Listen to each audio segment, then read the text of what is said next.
重生回到80年代，我靠采摘山上没人要的8月瓜，赚到了第1桶金。你这8月瓜怎么卖啊？这可是我昨天半夜特意去板场沟深山里摘的，新鲜又好吃。你要的话，给你2毛钱1斤。2毛都可以买4根油条了，你怎么不去抢啊？油条1年4季都能有，我这8月瓜可不是天天有的。特别是我这大老远山上山下的跑，2毛钱1斤，哪里会贵？你再看看，你往年吃的8月瓜有这么大的香甜的吗？当初我靠的就是餐饮发家，推销产品可是我的拿手绝活。小胖墩听这么一说，看着那皮薄肉厚的8月瓜，足足深思熟虑2秒钟。那我要2斤。好嘞，这就给你装，多送你2个。好吃的话，带同学爸妈来买啊。好吃我再来。小胖墩离开后，周围一直在观望的人也陆陆续续捏着钱涌了上来。陈旭，你这8月瓜多少钱1斤呢？姐，2毛钱1斤，1斤送2个，多买多送。有点贵，不过你这味道确实不错，给我来5斤。好嘞，这就给你装。我看你都没称，可别少啊。姐你就放100个心，我这手可比称还稳，给你只多不少。不信等会儿你回你自己家称，少1两我赔1斤。嚯，起码也6斤多。陈旭，你可以啊。一单成交后，更多的人也赶紧涌了上来。也给我来3斤，这东西对孕妇好。我儿媳妇快生了，吃了赶紧给我生个大胖孙子。我也要2斤，给我挑大个点的啊，好吃我以后再来。小兄弟，我要2斤。各位一个一个来啊，都有，注意安全，别踩着碰着了呀。一上午的功夫，60多斤的8月瓜销售一空，算一共卖了10块02毛钱。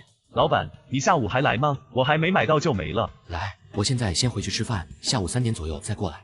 8月瓜这东西也就图个新鲜，今天能卖，不少人今天尝了味儿，解了近1年的馋，后面也不会再花钱来买。有了钱，第一时间我就来到供销社里买了一些日用品和米粮油，然后就满面春风的回了家。可等我刚踏进院子，几道齐刷刷的目光直接朝我便看了过来。你干啥把你堂姐夫和堂姐打成这样？我看到这2张熟悉的面孔，一眼就将2人认了出来，爷爷陈青山以及大伯爷爷陈国栋。现在这情况一看就是2老回来，这堂姐就恶人先告状了。爷爷，他俩要是不惹我，我会揍他们吗？我又不是吃多了撑的。哼，他们再怎么惹你生气，也是你堂姐姐夫，昨天才刚结婚，你至于给人下这么重的手吗？以前就听说堂弟会打人，没想到刚结婚第1天就见识了，以后怕不是天天都要被打。这就是陈家对上门女婿的态度吗？臭小子，你赶紧给人家道歉，一家人怎么能动不动就动手？你这好女儿和好女婿冤枉我是流氓，但人闯我屋子，我打他们一顿怎么了？2人听到我这话，脸色颇为意外，齐刷刷回头看向陈倩楠和张强。我还不是着急啊，张强表妹同学住我们家里，半夜被人掳走了，我们肯定要赶紧查清楚在谁那里啊。藤头村这么多人，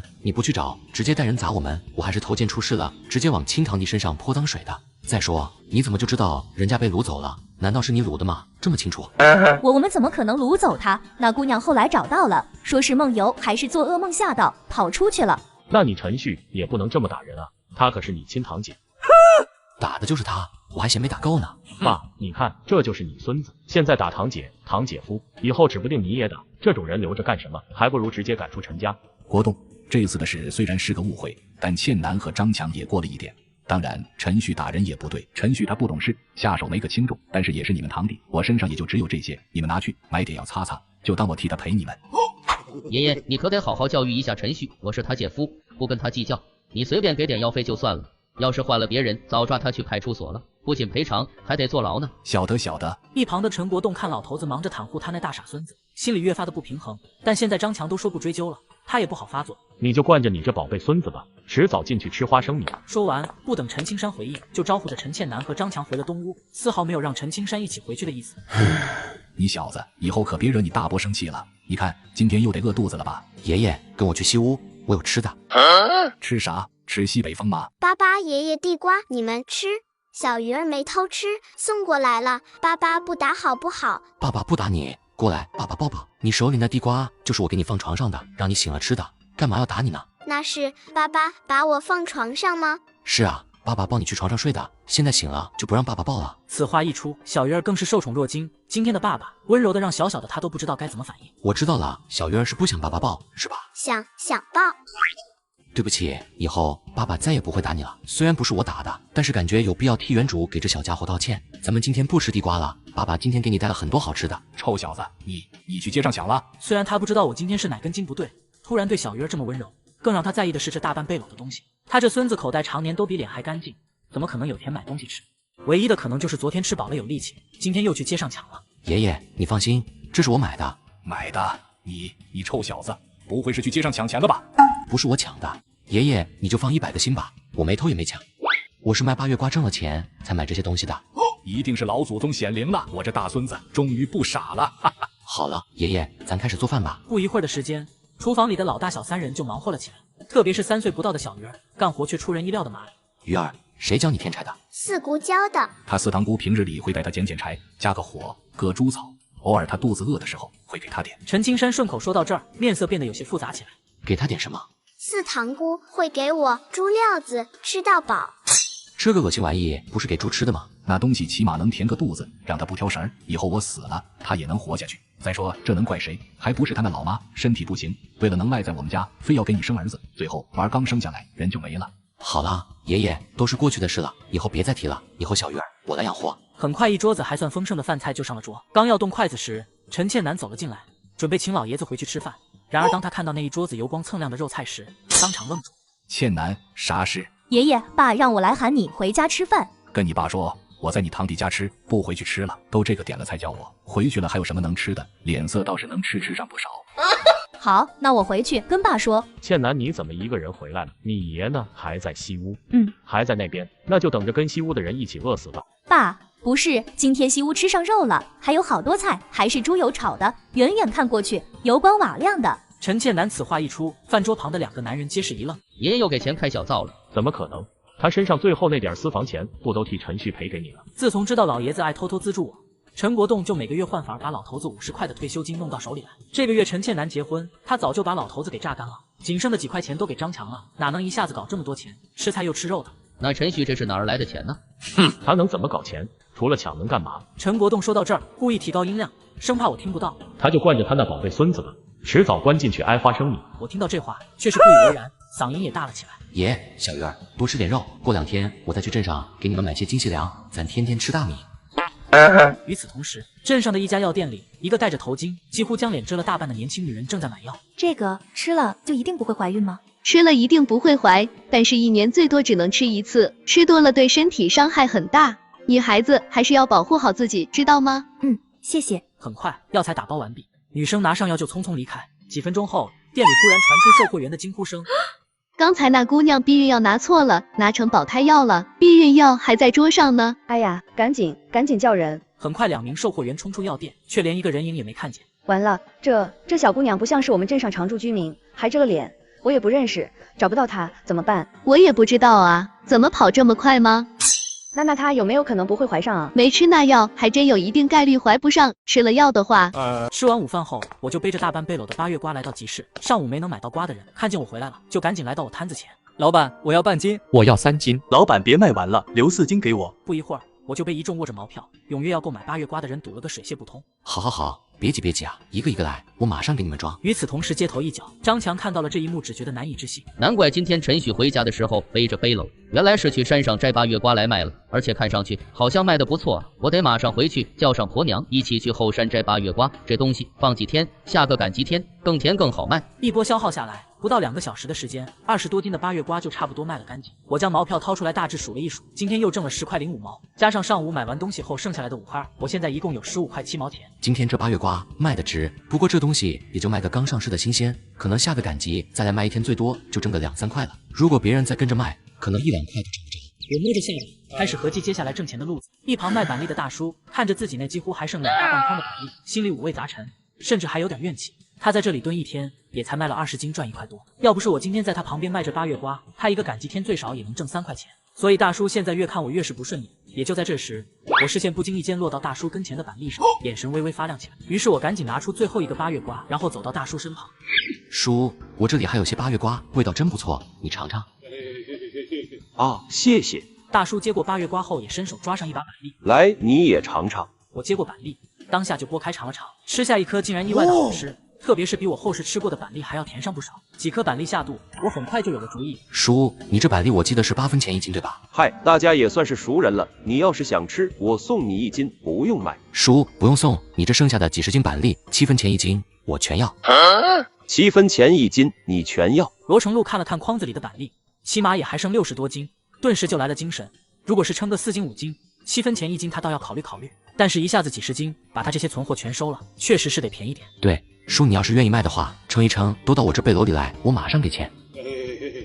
卖肯定卖啊，如果不卖，带回去估计下个赶集也卖不完。现在有人全要，价钱也不低，赶紧卖了，还不用再挑回去。达成一致后，罗成禄就将2个土筐里的板栗全部倒进了我的背篓里，一共是63斤板栗。叔，这里一共4块4毛1，你数数。哦，可以数没错。小兄弟，你以后要是还想买板栗，我这里还有，我家的绝对比别人家的好吃。那叔，你家里还有跟这味道差不多的吗？我还想要100斤左右。你一下子买这么多干啥？叔，你就说有没有，卖不卖？我有，你要是还要，我也7分钱1斤给你。好，那叔你尽量明天一早给我送过来，我家就在半边街桥头过去第一家。好，就这么说定了。一旁的商贩见我一下子买这么多板栗，百思不得其解。难不成下个赶集，陈旭这家伙改卖板栗了？我是打算卖板栗，但是不打算在这村里卖了，而是去天文新镇。镇上那么大的人流，去卖炒板栗这种小吃最合适不过。陈旭，你要去镇上卖板栗？对，后天赶集，去镇上卖卖看。爷爷，你明天去三伯家帮我问问，他驴车后天有活没？没有的话，2块钱租给我1天。哪里要得2块，1天1块5就差不多了。这板栗又不是什么很好吃的，你7分钱1斤买来，就算去镇上，最多也就1毛钱1斤，1天也估计就卖个几十斤，这生意不亏钱。卖1毛1斤不挣钱，最少也要卖3毛5一斤。镇上消费力肯定比村里高，只要我板栗炒得够香，卖3毛5一斤合情合理。爷爷你就放心吧，我心里有数，不挣钱的事儿我可不干。你这又是要干啥？去河沟捡点石子。要卖炒板栗，肯定得准备一些石子。炒栗子时加入小石子，板栗才受热快，传热也快，也会让栗子更甜更有风味。这也是上一世我卖几个月炒板栗得出的经验。在河沟里待了没一会儿，就刨上了20多斤的小石子，然后石子简单的淘洗一番，就放进背篓，赶紧回了家。翌日天刚蒙蒙亮，大叔就上门送了2大筐板栗，分量很足，100斤多点儿。罗叔，这是板栗钱，你数数。交完货，罗成禄就喜滋滋的扛着扁担离开。之后我就拿上工具，开始给板栗划口子，这样在炒栗子时能让栗子内部更快变熟，同时能加热更加均匀，也方便客人吃的时候剥壳。你这是干啥呢？割板栗，你看不见吗？不就是卖瓜挣了几个臭钱吗？给谁脸色看呢？等下个赶集，我也去卖8月瓜，你卖2毛，我就卖1毛8，就不信还会卖不过你一个缺根筋的傻子不成？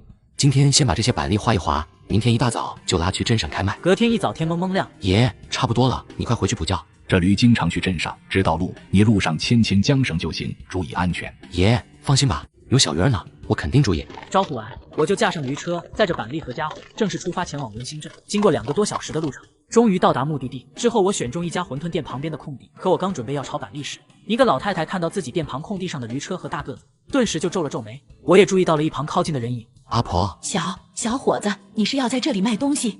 是啊，这店是老人家您的吧？我想在这旁边卖卖板栗，如果你让我在旁边摆摆，我这边1天给您1块钱的租金怎么样？现在就算是粮管所的米，也才1毛5一斤，1天给1块钱的租金已经不少了。如果老太太还是不让摆的话，我也只能挪地了。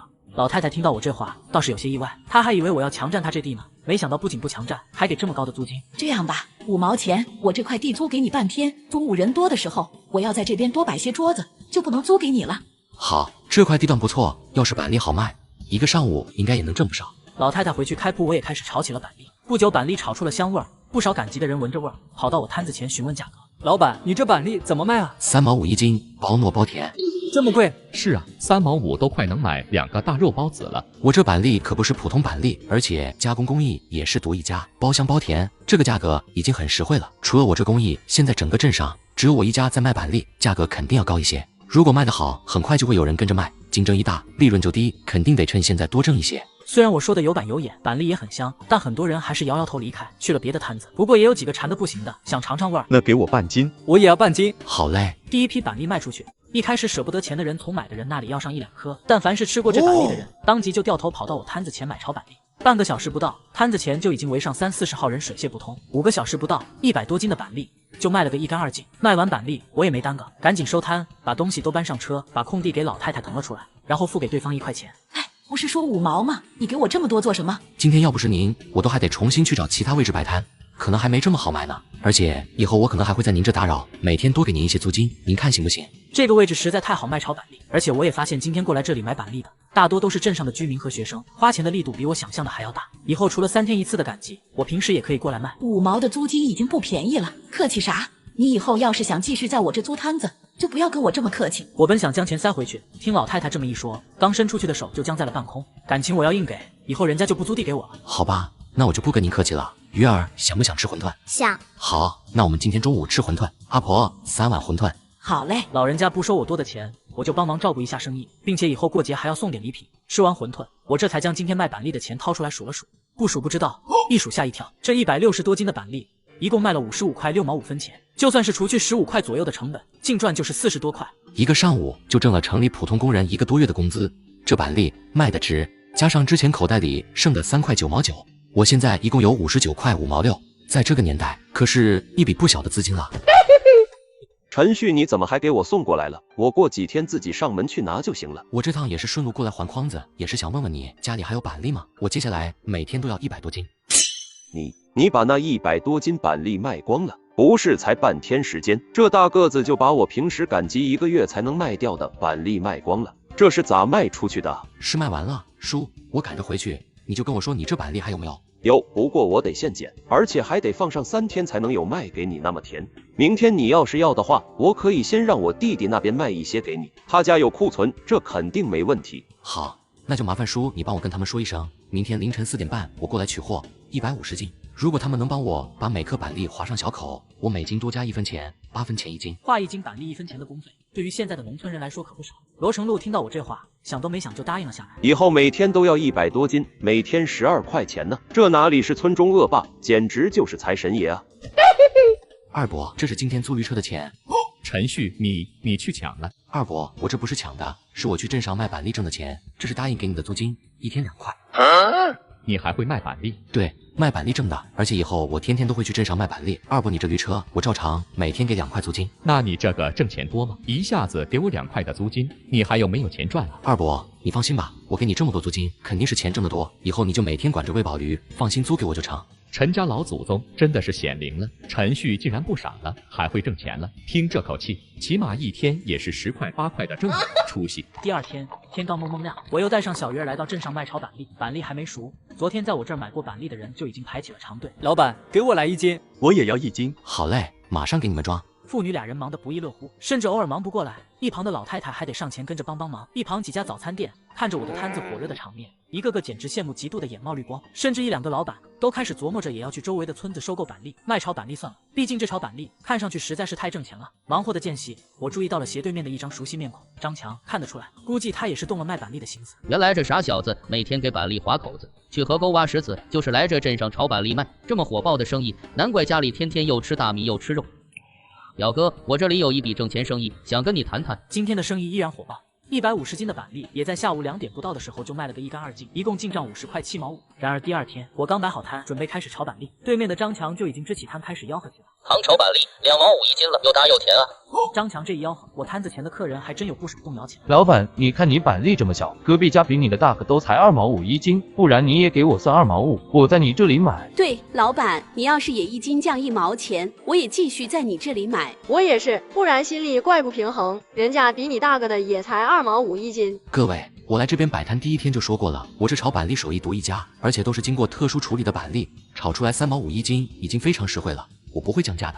想通过降价的卑劣手段抢我的生意，你们也得有这实力才行。几个想趁火打劫的人，没想到我会这么果断拒绝，接连掉头去了张强摊前掏钱买板栗。然而去张强那边买板栗的人很快就后悔了，卖的什么板栗难吃死了。虽然他们的板栗大个，但是几乎没什么甜味，而且还不糯。不少跟过来在后面排队的客人看到几人反应，赶紧就从队伍里脱离出来，掉头回到我这里。老板，给我1斤，我还是买你家的吧，你家的炒出来香味都比较香。我也要1斤，还是觉得陈老板家的好吃。半个小时不到的时间，我的摊子又恢复了以往的热闹。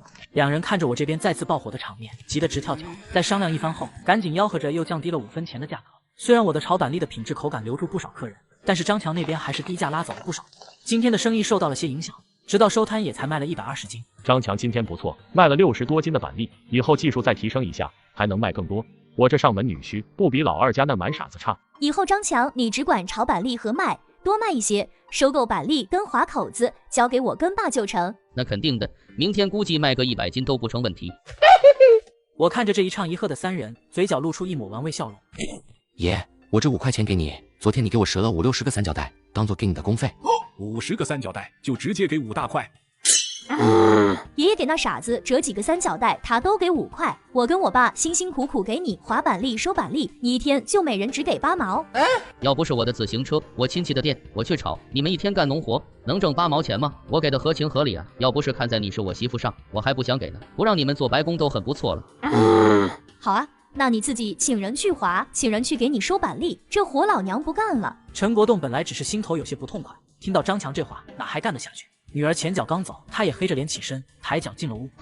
陈青山看着这一幕，捏着手里的5块钱，简直哭笑不得。这陈家老祖宗显大灵了呀！我这大孙子不仅不傻了，还成了个人精。这一手挑拨离间，就算是我这活几十年的老头子，都自愧不如。第二天出摊的时候，张强那边已经把炒板栗的价格拉低到了1毛8一斤，也吆喝得更卖力了几分。现在我的口袋里已经有将近400块了，我开始琢磨起了今后的打算。现在有了资金，要挣更多的钱，当然是去绝对是遍地黄金和机遇的大城市里。特别是对于前世经验丰富的我来说，只要能过去，就可以直接提着麻袋捡钱。明天将库存的板栗卖完，就正式去荣城发展。做完这个决定后，我就将板栗的价格降了下来，2毛钱一斤。不少客人听到我降价的吆喝，赶紧就一窝蜂朝我这边涌了过来，疯狂抢购。下午3点不到，150斤的板栗就被一扫而光。苏青莲和老伴刘爱国也是几十年的人精，也从我下午反常的举动里看出了些端倪。小陈，你是不是不打算在这里卖板栗了？是不是打算去大城市发展了？差不多，明天我可能还会来一天，把板栗供应商那边的库存清完，然后打算去荣城看看。去荣城啊？那不会太远，而且我外孙女也在那边上学。现在荣城那边应该很适合发展，确实可以去试试。对了，如果小陈这几天要过去，我们赶紧包些丫头爱吃的馄饨带过去，给她怎么样？啊，对，这丫头上次回来就说在那边吃不到家里这么好吃的馄饨，现在小陈要过去，正好我帮给她带些过去。可以啊，反正我也要去四处走走，正好给她送过去。回家的路上，我琢磨起去荣城的生意。再卖板栗的话不太现实，毕竟这个板栗供货量有限，也是季节性的东西，卖一阵就没了，所以得考虑一种供货量大，而且容易大批量储存，还不容易坏的东西。爷，你把这些土豆压碎做啥？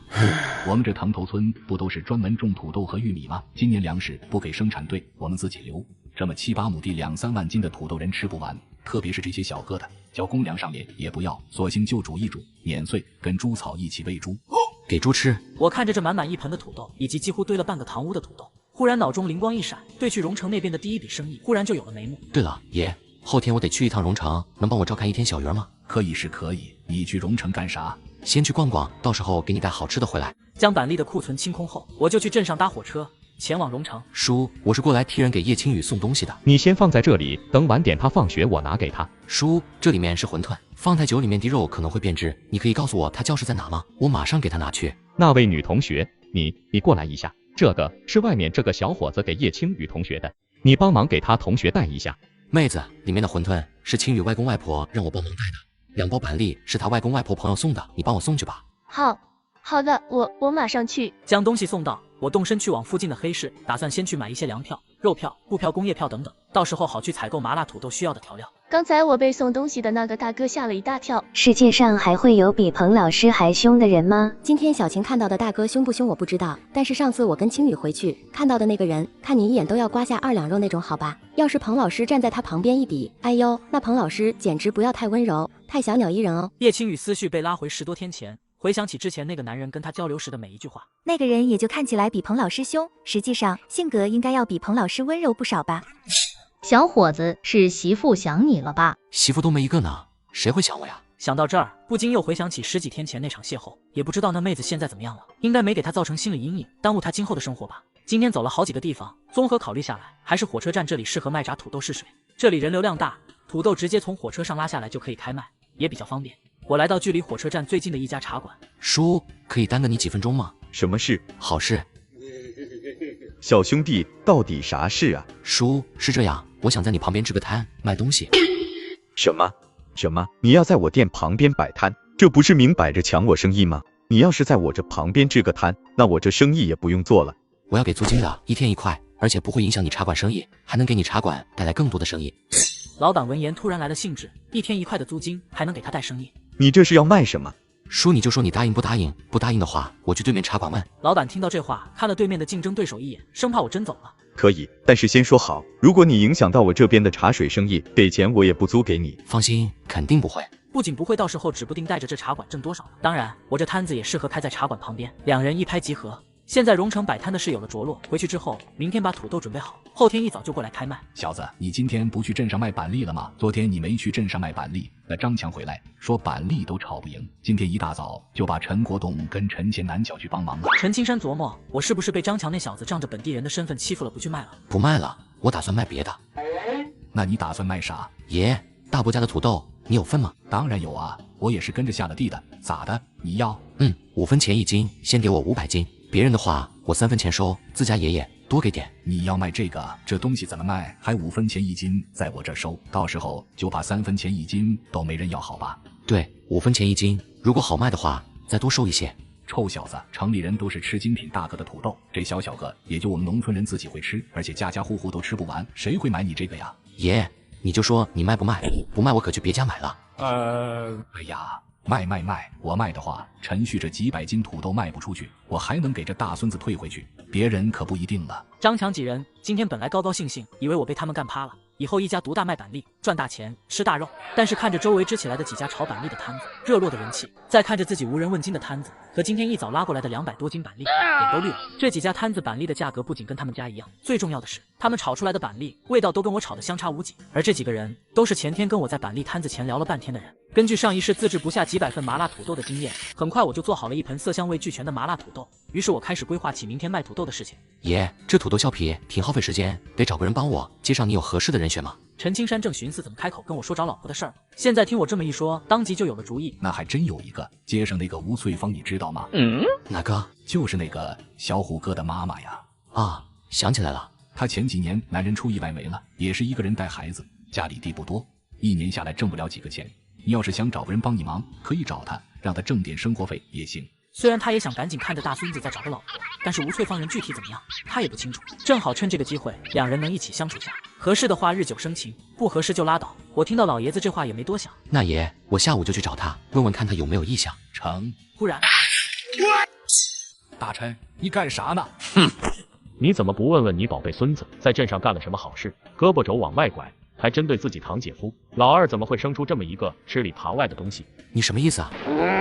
我什么意思？我意思还不够明显吗？炒板栗的秘方你不跟你姐夫说就算了，还交给外人，拉低价格。现在整条街就你姐夫炒的板栗难吃，你不干了，有必要这么针对他？好歹也都姓陈，自己不挣钱了，连我们家的生意你也要搞垮，你就是见不得陈家有人好是吧？陈旭，你这样也太过分了。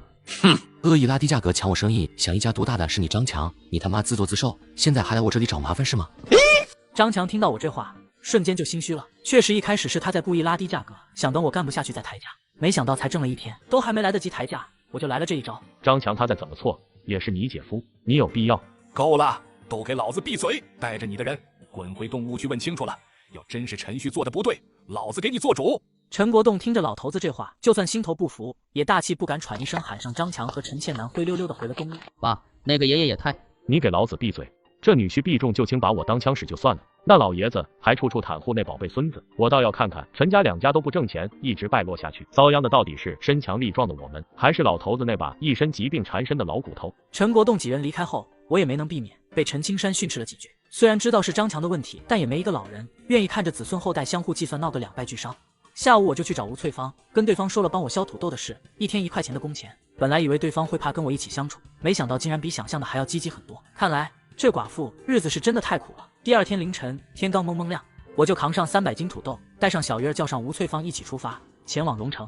之后来到临街茶水店门口，和老板打了声招呼，还跟茶水店老板借了2张桌子，摊子总算是支了起来。10来分钟的时间，一锅金灿灿的土豆就出锅，不少路过的人很快就将视线转移到了这边，陆陆续续走到摊子前。这一走近，浓烈的香味侵入鼻尖。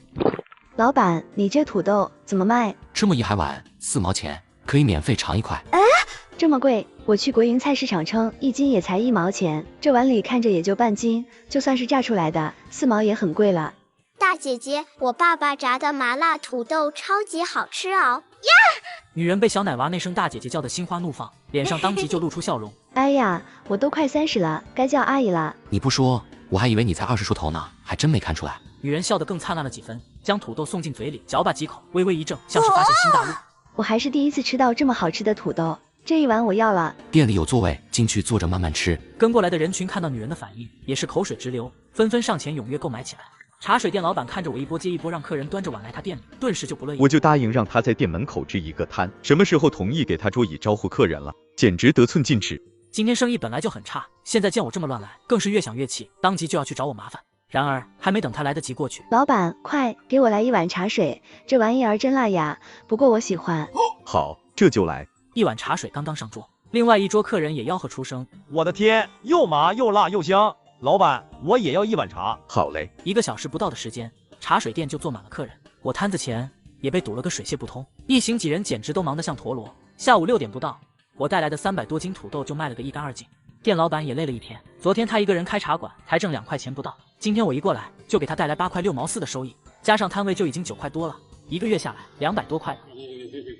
陈老板，你以后可一定天天来我这摆摊啊！这些桌椅板凳，店里的东西，你想怎么用就怎么用。那就多谢老板你了。除去人工和原材料的成本，今天这300多斤土豆就挣了170块，卖半天就抵在镇上卖3天的板栗，非常可观。而且今天还是削皮供应不上，一开始也有些生疏，耽搁了不少时间。下次再过来带个500斤，应该也能轻松卖完。考虑每天从藤头村运送土豆过来，已经快到中午，卖完收摊已经没回去的火车，所以接下来要继续卖的话，得先在火车站附近租一套小院子，可以住人，也能一次性多运一些土豆过来储存，就不用来回奔波，2天只能卖1趟土豆。之后在茶馆老板唐国山的介绍下，我花一次性付了3个月的租金9块钱，租下了一个大院子。租完房子，我掏了20块钱给吴翠芳，让她帮忙置办一些锅碗瓢盆、棉被、床单，再把屋里打扫一下。现在荣城这边的住所解决了，我还得回镇上叫一辆拖拉机，再回村里大批量采购一批土豆过来。要是早发现这男人这么好，以前看着他就不躲着走了。当然，除了陈旭口袋里的钱，他也好多年都没。陈旭那身材、那体力，还有身上散发出来的魅力和谈吐，他这几天啊，是越看越喜欢，越期待。什么？你300多斤土豆全卖光了？这些次品小土豆可是粮管所都不愿意收的，你竟然1天就给卖光了？爷，土豆还有吗？你要卖，我再从你这买几千斤。卖啥呀？你要是还在我这卖，爷马上又被张强盯上了，又耽误你做生意。行，我去别家收。我倒也不是怕了张强，只是不想老爷子操心这些事情，不能在老爷子这里买，我就去二伯家收。他们家今年也种了不少土豆，一次性在他手里多订几千斤，拉去荣城慢慢卖。下午6点半，二伯一家子就帮着我将1500斤的土豆全搬上了拖拉机，跟拖拉机师傅交代几句，便让对方驾驶着拖拉机离开，前往荣城。二伯，这是今天土豆的钱。20张大团结，200块。我这辈子还是第一次摸到大团结，而且一次就是20张啊！二伯母也是笑得合不拢嘴，一改以往横眉冷对。小旭，今天晚饭就在我们家吃吧，家里炒了一盘猪肉。不用了，伯母，小月儿还等我回家做饭呢。晚上我又做了一桌子丰盛的饭菜，本来想好好犒劳一下老爷子，但没想到的是，今天老爷子睡得格外的早。等我去喊对方吃饭的时候，对方已经睡下了，似乎还有些起床气，让我不要打扰。此时我还没有察觉到事情的严重性。不是说是脊椎关节问题吗？怎么胸口也这么痛？虽然早就知道有这一天，但是没想到竟然这么痛苦。但是这病就是个无底洞，哪里治得起？翌日天刚蒙蒙亮，我就带着小鱼儿赶往荣城。虽然停了一天，但今天土豆摊子的生意也是异常火爆。刚出锅一锅土豆，很快就被早就过来等候的客人们一扫光。我这一忙就是1个多礼拜的时间，麻辣土豆也成了火车站的标志性小吃。随着这麻辣土豆火爆，周围不少人都跟风售卖起来。虽然别家跟风卖的都没我炸的好吃，但是多多少少也影响了一些生意。1个礼拜下来，除去成本，存这里的钱已经累积到了1751。要知道现在荣城这边一套好一些的二手房也才1000多块钱。哎呀，陈旭，我也一眼将对方认了出来，这是街上小胖墩的妈妈。姐，进城来玩吗？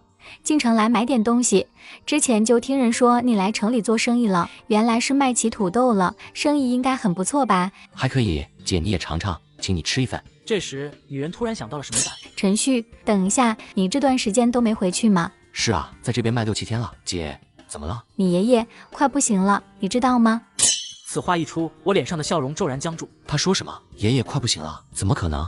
之前都还好好的。忽然我想起离开的前一天晚上，老爷子那破天荒的早睡，顿时心头一震，赶紧将手里的活丢给吴翠芳管理，然后带着小鱼坐火车回家。而吴翠芳也从壮壮妈嘴里知道了老爷子的事，这病想要治好，最少几大千，而且就算治好，以后很可能还会一直汤汤药药，是个无底洞。如果真的想治，我倒要考虑要不要跟陈旭结婚了。毕竟这土豆的生意因为有不少人跟风，收益越来越差。陈旭家已经有一个累赘了，再来一个无底洞，我再跟陈旭结婚，不就是往火坑里跳？老爷子的脊椎有问题，陈国栋是一开始就知道的，刚开始也带去镇上看过几次。虽然家里经济条件差，但他也给陈青山买过中药调理。但在知道老爷子一直拿工资去偷偷照顾原主，花钱给原主讨了个老婆后，陈国栋一气之下就没再给老头子买药。床上，陈青山剧烈咳嗽声再次传来，枕头已经被冷汗打湿，身体因为剧烈疼痛阵阵发颤。张强被这一声声咳嗽，整个人烦躁至极。这老头什么时候才能断气？每天晚上咳吵的老子都没法好好睡觉，我就等着老爷子赶紧断气，好吃席。就在这时，我走了进来。陈旭，爷爷。床上，陈青山听到身后忽然冒出的声音，微颤的身体顿时愣住，咳嗽声也短暂的止住了。我刚才是幻听了吗？怎么好像听到大孙子的声音了？这臭小子怎么突然回来了？爷，我带你去医院。你别那样动爷，他会痛。爷强直性脊椎炎一直舍不得花钱治，现在发展到了晚期，很多器官受到影响，迅速恶化。医生说没几天了。我手里动作一僵，赶紧将手收回。只听壮壮妈说老爷子不行，就第一时间冲回来了。老爷子具体的情况我也不知道。怎么会这样？嗨，也没事，人迟早都会有这天的。我看着这明明一头冷汗还硬撑的老头，心底不舍和不甘越发浓烈。应该还有机会。爷，我带你去荣城，这乡镇医疗水平有限，肯定不如荣城发达。去荣城的话，肯定还有一线生机。去有什么用？人家医生说了，老爷子现在这身体情况，就算想再挣扎折腾，没个3000块下不来。而且就算你3000块花了，人也不一定能救过来，救过来也可能要汤汤水水，一直不能断。你就算把陈家这宅基地卖了，村里挨家挨户的借500块都凑不到吧？所以你还是认清现实，别瞎折腾，让老爷子赶紧走吧。走了我好吃席，这样家里还少一个累赘。此话一出，没等张强反应过来，我就冲到他面前。陈旭，你要干嘛？快放我下来！你一个上门女婿，这里有你说话的份吗？以后再他妈敢乱说，老子撕烂你的嘴！收拾完张强，我不敢耽搁，转过身，将里屋的门板拆了下来，然后抱着门板走到床边，来帮忙啊！现在家里最多只有270多块，治我肯定想治，但是钱不够的话，只会白折腾老爷子。老爷子也怕拖累这一大家子，看到动静，赶紧开口：我不治。爷，治不治我说了算，我手里现在就有1700，虽然目前不够，但是我会尽快凑齐。什么？陈旭竟然有1700块钱？在父女二人无以复加震惊的心情中，我已经将陈青山转移到木板上，招呼着两人将人抬着送到等候已久的拖拉机上。陈国栋父女也不放心跟着我坐的拖拉机前往荣城，由于老爷子身体太重，拖拉机也不敢停步，足足花10来个小时的时间。第二天凌晨2点才到荣城医院。患者强直脊椎炎已经晚期，关节外也发生了病变，肺部开始纤维化，眼睛也出现虹膜炎的症状，情况很不乐观。要治疗的话，手术加上后续的费用没3000下不来，以后还可能一直需要吃药调理，你们知吗？医生说完，就一把将报告都扔在了桌子上。不用想也知道，这么一笔昂贵的医疗费，这家人肯定拿不出来。特别是这种上了年纪的老人，别说3000，就算是500块，很多家庭都直接选择放弃，回去等死。医生，你尽管给我爷爷治，医疗费我会尽快弄过来。你确定几天之内可以凑出来？这是3000块，可不是30。可以的，我这里已经有1700，我等下就去交，剩下的我在2天之内尽快凑上。陈国栋看着我几乎没有犹豫掏钱出来，心中一阵动容，攥紧带来的布袋，一咬牙，我这里也有280块，这傻小子都知道要救爷爷，我这做儿子的又怎么能退缩？无论治不治得好，起码也尽力了，反正我就这么多，你非要治，剩下的你自己想办法。说完就带着陈倩楠走出了医生办公室。我看着两人离开的背影，原本发沉的心忽然涌入一股暖流。忽然发现我这大伯好像没那么让人讨厌，还差1000，2天之内我一定凑齐。医生完全没想到这一家子竟然会有这么多钱，还齐心协力，愿意花几千块救一个老人。好，既然你们要治，我就尽力给你们治，也尽量给你治好。从办公室出来，我就直接去收费处缴了费，跟陈国栋父女招呼一声，才抱着已经熬不住睡着的小鱼儿离开。9点半，我回到家，走进院子，正在院子里削土豆的吴翠芳就赶紧起身迎了过来，跟我询问情况。我也没隐瞒，将老爷子的情况告诉了吴翠芳。陈旭要救老头子治疗费最少也要3000打底，最近他麻辣土豆的生意可一天不如一天，就算这3000块凑够，陈青山就过来。这一把年纪的老人这么一折腾，以后不汤汤药药不断，3天2头去医院，整个家不被拖垮。吴翠芳越想越后怕，打起了退堂鼓。忽然她就不想跟我好了。翠芳姐，你怎么了？陈旭，我今天做完就不做了，我大娘说给我物色了个合适的对象，让我回去看看。我本来也有辞退吴翠芳的想法，现在她正好有事主动辞职，倒也不用麻烦了。好，那我先提前恭喜你。我还挺怕陈旭强留的，没想到竟然答应的这么爽快，虽然心里多少有些失落，但是起码我今天干完就可以赶紧走人了。陈旭要救他爷爷还是奶奶都跟我没关系，反正现在这男人我绝对不嫁。我对女人研究不深，也不知道吴翠芳心里这些小九九，在院子里跟她说上2句，就招呼着她一起去出摊。重生回到80年代，我靠卖村民专门喂猪的土豆赚得盆满钵满。什么？你300多斤土豆全卖光了？这些次品小土豆可是粮管所都不愿意收的，你竟然1天就给卖光了？爷，土豆还有吗？你要卖，我再从你这买几千斤。卖啥呀？你要是还在我这卖，爷马上又被张强盯上了，又耽误你做生意。行，我去别家收。我倒也不是怕了张强，只是不想老爷子操心这些事情，不能在老爷子这里买，我就去二伯家收。他们家今年也种了不少土豆，一次性在他手里多订几千斤，拉去荣城慢慢卖。下午6点半，二伯一家子就帮着我将1500斤的土豆全搬上了拖拉机，跟拖拉机师傅交代几句，便让对方驾驶着拖拉机离开，前往荣城。二伯，这是今天土豆的钱。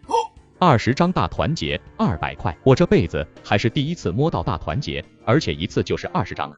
二伯母也是笑得合不拢嘴，一改以往横眉冷对。小旭，今天晚饭就在我们家吃吧，家里炒了一盘猪肉。不用了，伯母，小鱼儿还等我回家做饭呢。晚上我又做了一桌子丰盛的饭菜，本来想好好犒劳一下老爷子，但没想到的是，今天老爷子睡得格外的早。等我去喊对方吃饭的时候，对方已经睡下了，似乎还有些起床气，让我不要打扰。此时我还没有察觉到事情的严重性。不是说是脊椎关节问题吗？怎么胸口也这么痛？虽然早就知道有这一天，但是没想到竟然这么痛苦。但是这病就是个无底洞，哪里治得起？翌日天刚蒙蒙亮，我就带着小鱼儿赶往荣城。虽然停了一天，但今天土豆摊子的生意也是异常火爆。刚出锅一锅土豆，很快就被早就过来等候的客人们一扫光。我这一忙就是一个多礼拜的时间，麻辣土豆也成了火车站的标志性小吃。随着这麻辣土豆火爆，周围不少人都跟风售卖起来。虽然别家跟风卖的都没我炸的好吃，但是多多少少也影响了一些生意。一个礼拜下来，除去成本，存这里的钱已经累积到了1751。要知道现在荣城这边一套好一些的二手房也才1000多块钱。哎呀，陈旭，我也一眼将对方认了出来，这是街上小胖墩的妈妈。姐，进城来玩吗？进城来买点东西，之前就听人说你来城里做生意了，原来是卖起土豆了，生意应该很不错吧？还可以，姐你也尝尝，请你吃一份。这时女人突然想到了什么感？陈旭，等一下，你这段时间都没回去吗？是啊，在这边卖6、7天了。姐，怎么了？你爷爷快不行了，你知道吗？此话一出，我脸上的笑容骤然僵住。他说什么？爷爷快不行了？怎么可能？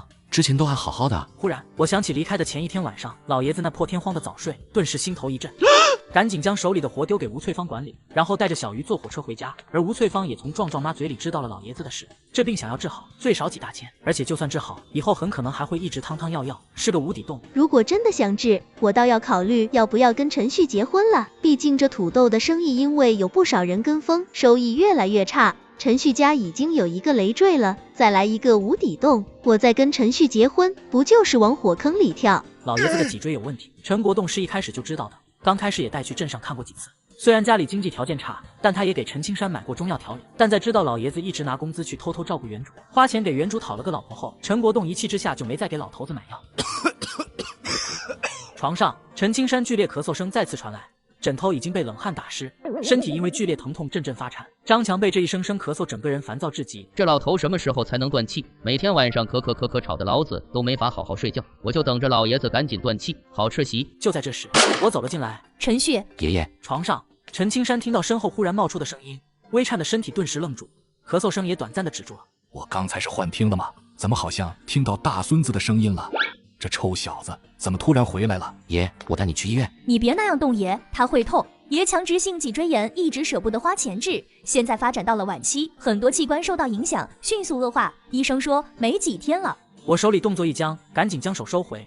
只听壮壮妈说老爷子不行，就第一时间冲回来了。老爷子具体的情况我也不知道。怎么会这样？嗨，也没事，人迟早都会有这天的。我看着这明明一头冷汗还硬撑的老头，心底不舍和不甘越发浓烈。应该还有机会。爷，我带你去荣城，这乡镇医疗水平有限，肯定不如荣城发达。去荣城的话，肯定还有一线生机。去有什么用？人家医生说了，老爷子现在这身体情况，就算想再挣扎折腾，没个3000块下不来。而且就算你3000块花了，人也不一定能救过来，救过来也可能要汤汤水水，一直不能断。你就算把陈家这宅基地卖了，村里挨家挨户的借500块都凑不到吧？所以你还是认清现实，别瞎折腾，让老爷子赶紧走吧。走了我好吃席，这样家里还少一个累赘。此话一出，没等张强反应过来，我就冲到他面前。陈旭，你要干嘛？快放我下来！你一个上门女婿，这里有你说话的份吗？以后再他妈敢乱说，老子撕烂你的嘴！收拾完张强，我不敢耽搁，转过身，将里屋的门板拆了下来，然后抱着门板走到床边。来帮忙啊！现在家里最多只有270多块，治我肯定想治，但是钱不够的话，只会白折腾老爷子。老爷子也怕拖累这一大家子，看到动静赶紧开口：我不治。爷，治不治我说了算，我手里现在就有1700，虽然目前不够，但是我会尽快凑齐。什么？陈旭竟然有1700块钱？在父女二人无以复加震惊的心情中，我已经将陈青山转移到木板上，招呼着两人将人抬着送到等候已久的拖拉机上。陈国栋父女也不放心跟着我坐的拖拉机前往龙城，由于老爷子身体太脆，拖拉机也不可能太快，足足花10来个小时的时间。第二天凌晨2点才到龙城医院。患者强直脊椎炎已经晚期，关节外也发生了病变，肺部开始纤维化，眼睛也出现虹膜炎的症状，情况很不乐观。要治疗的话，手术加上后续的费用没3000下不来，以后还可能一直需要吃药调理，你们知吗？医生说完，就一把将报告都扔在了桌子上。不用想也知道，这么一笔昂贵的医疗费，这家人肯定拿不出来。特别是这种上了年纪的老人，别说3000，就算是500块，很多家庭都直接选择放弃，回去等死。医生，你尽管给我爷爷治，医疗费我会尽快弄过来。你确定几天之内可以凑出来？这是3000块，可不是30。可以的，我这里已经有1700，我等下就去交，剩下的我在2天之内尽快凑上。陈国栋看着我几乎没有犹豫掏钱出来，心中一阵动容，攥紧带来的布袋，一咬牙，我这里也有280块，这傻小子都知道要救爷爷，我这做儿子的又怎么能退缩？无论治不治得好，起码也尽力了，反正我就这么多，你非要治，剩下的你自己想办法。说完就带着陈倩楠走出了医生办公室。我看着两人离开的背影，原本发沉的心忽然涌入一股暖流。忽然发现我这大伯好像没那么让人讨厌，还差1000，2天之内我一定凑齐。医生完全没想到这一家子竟然会有这么多钱，还齐心协力，愿意花几千块救一个老人。好，既然你们要治，我就尽力给你们治，也尽量给你治好。从办公室出来，我就直接去收费处缴了费，跟陈国栋父女招呼一声，才抱着已经熬不住睡着的小鱼儿离开。9点半，我回到家，走进院子，正在院子里削土豆的吴翠芳就赶紧起身迎了过来，跟我询问情况。我也没隐瞒，将老爷子的情况告诉了吴翠芳。陈旭要救老头子治疗费最少也要3000打底，最近他麻辣土豆的生意可一天不如一天，就算这3000块凑够，陈青山就过来。这一把年纪的老人这么一折腾，以后不汤汤药药不断，3天2头去医院，整个家不被拖垮。吴翠芳越想越后怕，打起了退堂鼓。忽然她就不想跟我好了。翠芳姐，你怎么了？陈旭，我今天做完就不做了，我大娘说给我物色了个合适的对象，让我回去看看。我本来也有辞退吴翠芳的想法，现在她正好有事主动辞职，倒也不用麻烦了。好，那我先提前恭喜你。我还挺怕陈旭强留的，没想到竟然答应的这么爽快，虽然心里多少有些失落，但是起码我今天干完就可以赶紧走人了。陈旭要救他爷爷还是奶奶都跟我没关系，反正现在这男人我绝对不嫁。我对女人研究不深，也不知道吴翠芳心里这些小九九，在院子里跟她说上2句，就招呼着她一起去出摊。重生回到80年代，我靠卖麻辣土豆，2天就凑够了爷爷的1000块天价手术费。各位，我这摊子也摆好一阵子了，今天做个活动回馈一下新老顾客，但凡是在我这儿买麻辣土豆的，累计2份就可以参加一次抽奖。那奖品是啥？立马免单2份麻辣土豆1/10的中奖几率哦。客人们一听，眼睛顿时就亮了。我的麻辣土豆做的好吃，1份本来就不太够吃，现在听说买2份有机会免单，不少客人顿时就来了兴致，都朝摊子前涌了上来。那我先来2份，万一中奖就可以免单了。我也来2份的吧，本来是不打算给家里那4龟打包的，现在有抽奖机会，就给他打包1份。虽然奖品不大，但是这带着点彩票性质的购买方式，大大刺激了客人们的购买欲望。今天从10点多一直忙到晚上9点才开始收摊，整天下来卖掉610斤左右的土豆，营业额在450左右。如果明天再拼一把，再晚点收摊，卖个500多，手术费差不多就能凑齐。就在这时，一叠大团结递到我跟前来，抬头看去，拿着钱的人不是别人，正是茶水馆的老板唐国山。叔，你这是？陈老板，你家的情况我知道一些，虽然这100块可能不算多，但是也是我的一点心意，先借给你应急。我看着手里一叠的大团结，一股暖烘烘的热潮涌上心头。叔，谢了。嗨，客气啥呀？经过这些天的相处，我跟你不仅是合作伙伴，也算是朋友了。现在朋友家里困难，我能力所能及，能帮一些是一些。收完摊，我就将吴翠芳的工钱一次性结算给了他，然后再将手里的现金全部清点一遍。今天挣的钱加上唐国山给的，一共是558块2毛5。明天再挣个500，老爷子的手术费就能凑齐了。第2天出摊，虽然没了吴翠芳，但唐国山连夜帮忙找来2个手脚麻利的小工，做起事情来也不比吴翠芳慢上多少。在抽奖活动的加持，今天的生意仍旧火爆的一塌糊涂，今天的营业额也大大超出了我的预算，一共513块钱。加上昨天的560，老爷子剩下的治疗费用总算是凑齐了。数完钱，我紧绷的神经也稍微放松一些，赶紧去往医院缴费。来到医院已经是11点多。妹子，缴费。骨科病房302一床，陈青山。好，这2天医院都在议论一个农村年轻人要花3000块治疗爷爷的事，看来就是这个小伙子了。在这个年代，只要是存款过万，就是城里少之又少的有钱人。所以我花3000巨额就年过花甲的爷爷的事情，也在2天之内在医院里传了个遍。虽然已经近12点，病床上的陈青山却丝毫没有睡意。我这大孙子要花几大千在我这老骨头身上，感动之余，更内疚是自己拖累了这2家子。爸，很晚了，睡吧。睡不着，你去睡吧。哦，我也睡不着，坐。爷爷、大伯，你们怎么还没睡？太爷爷打针了，快好了。你个臭小子，治我做什么？我不治了，什么治疗费你也别凑了，我要回家，赶紧把交上去的钱退回来。我可不想因为自己这把老骨头把你们都害了。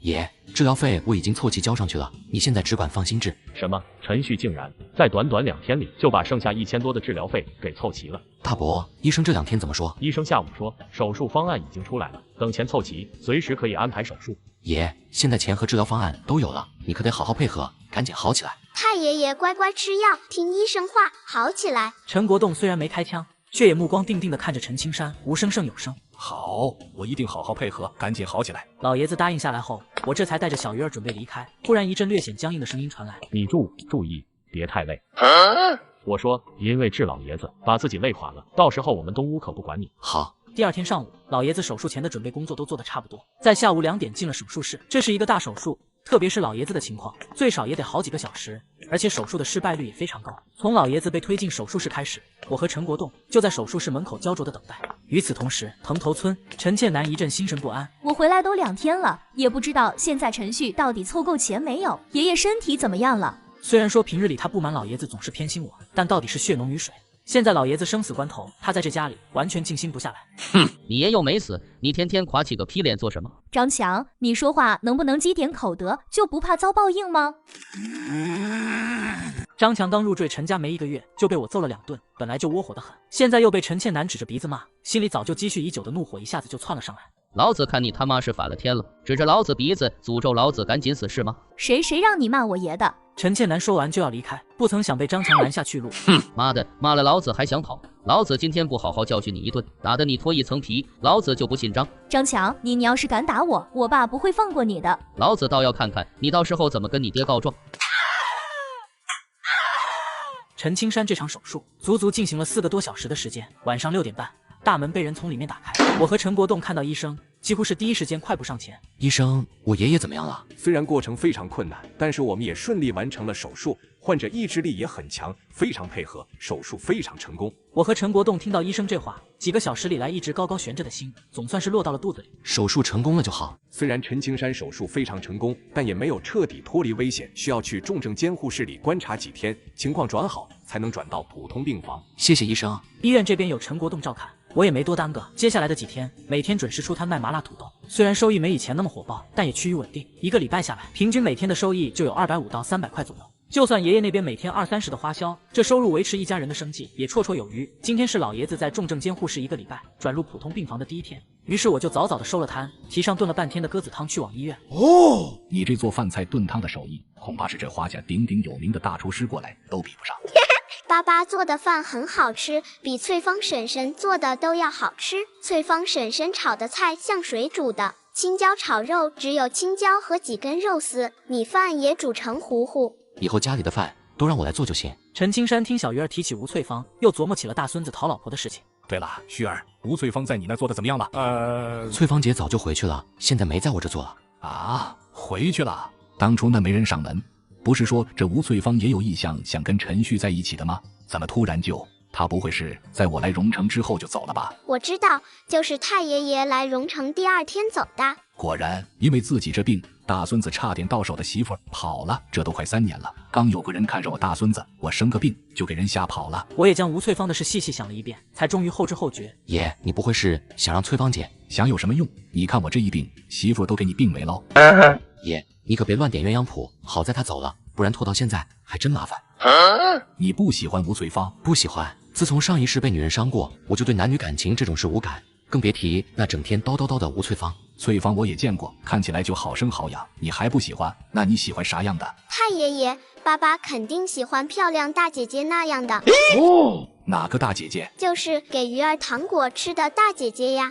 老爷子闻言顿了顿，很快脑海里就有了印象。那个不行，太瘦了。主要是人家怎么可能看上我这大孙子哟？这太爷孙俩又在说谁啊？这天藤头村2个身穿一身军装的男人去了陈青山家，张强当即吓一大跳，心想是不是陈倩楠这娘们趁他不注意去告他家暴抓人来了？结果没想到对方开口竟然是打听陈青山的事。啊，他老人家现在不在家里。那他人现在在哪？啊，他病了，就在荣城第一医院。我只是他们家的。什么病了？2人顿时一阵惊骇，相视一眼，当即就跟张强告别，迅速离开。这时听到动静的陈倩楠从里屋跑了出来，他还以为是陈国栋他们回来了。张强见陈倩楠冲出来，脸色很是不快。妈的，不是叫你不要出来吗？怎么的？以为是你爸你爷爷回来了，赶着出来告状是吗？陈倩楠瞪了张强一眼，只要等他爸和爷爷回来，他就马上告状，跟这个男人离婚。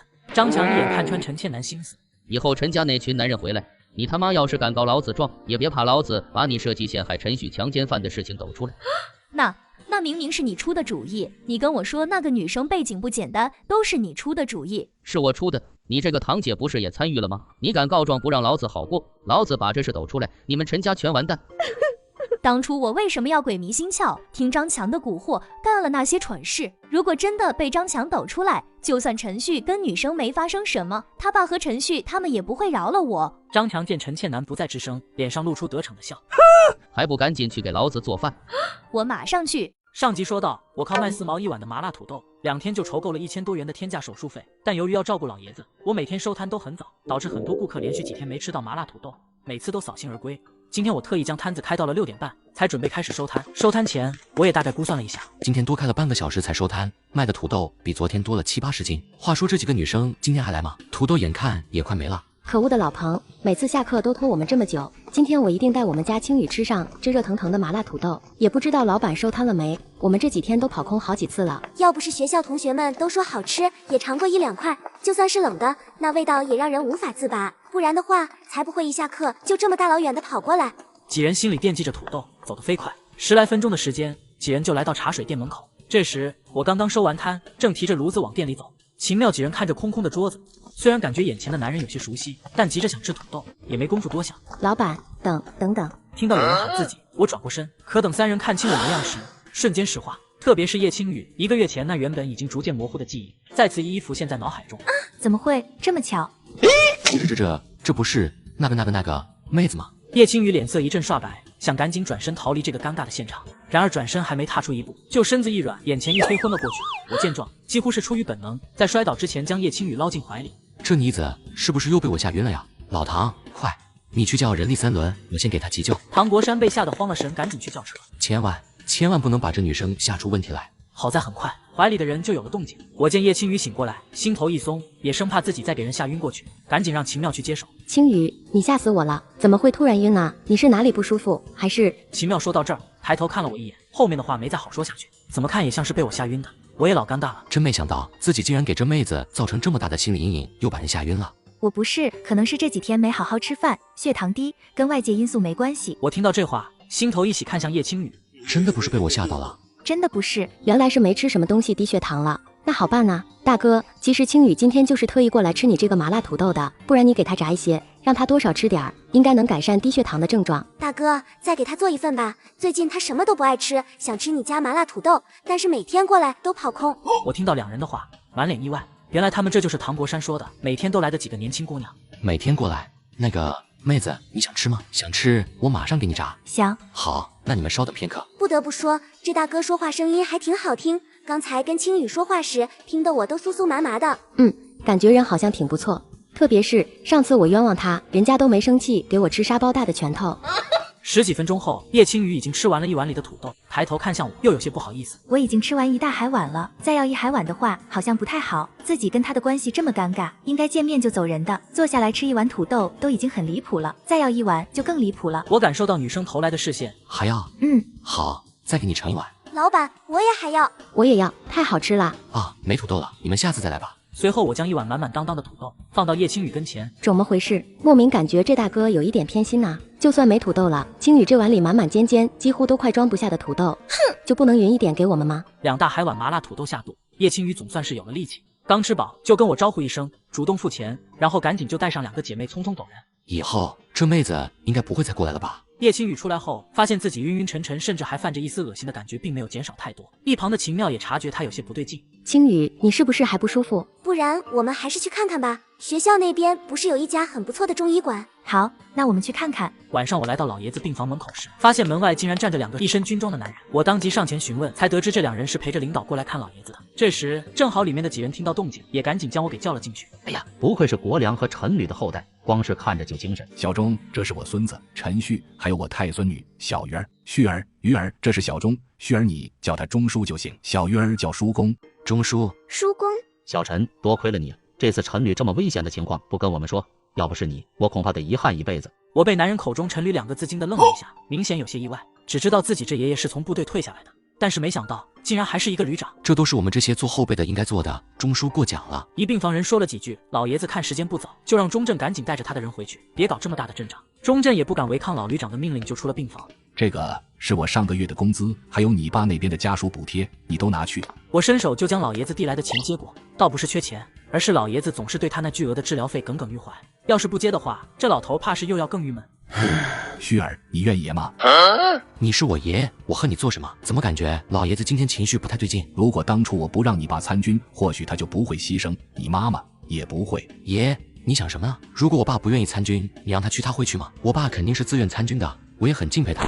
没有你们这样的英雄，先辈们抛头颅洒热血，怎么会有如今现在的盛世？我为你们感到自豪。一旁的陈国栋眼里莫名感觉像是进了砖块，现在他才彻底反应过来。从老二没了开始，他把陈青山才对西屋格外关照，自己却一直将矛盾点放在陈旭是他孙子的性别上，认为老爷子就是重男轻女。其实更多的是老爷子对老二的内疚。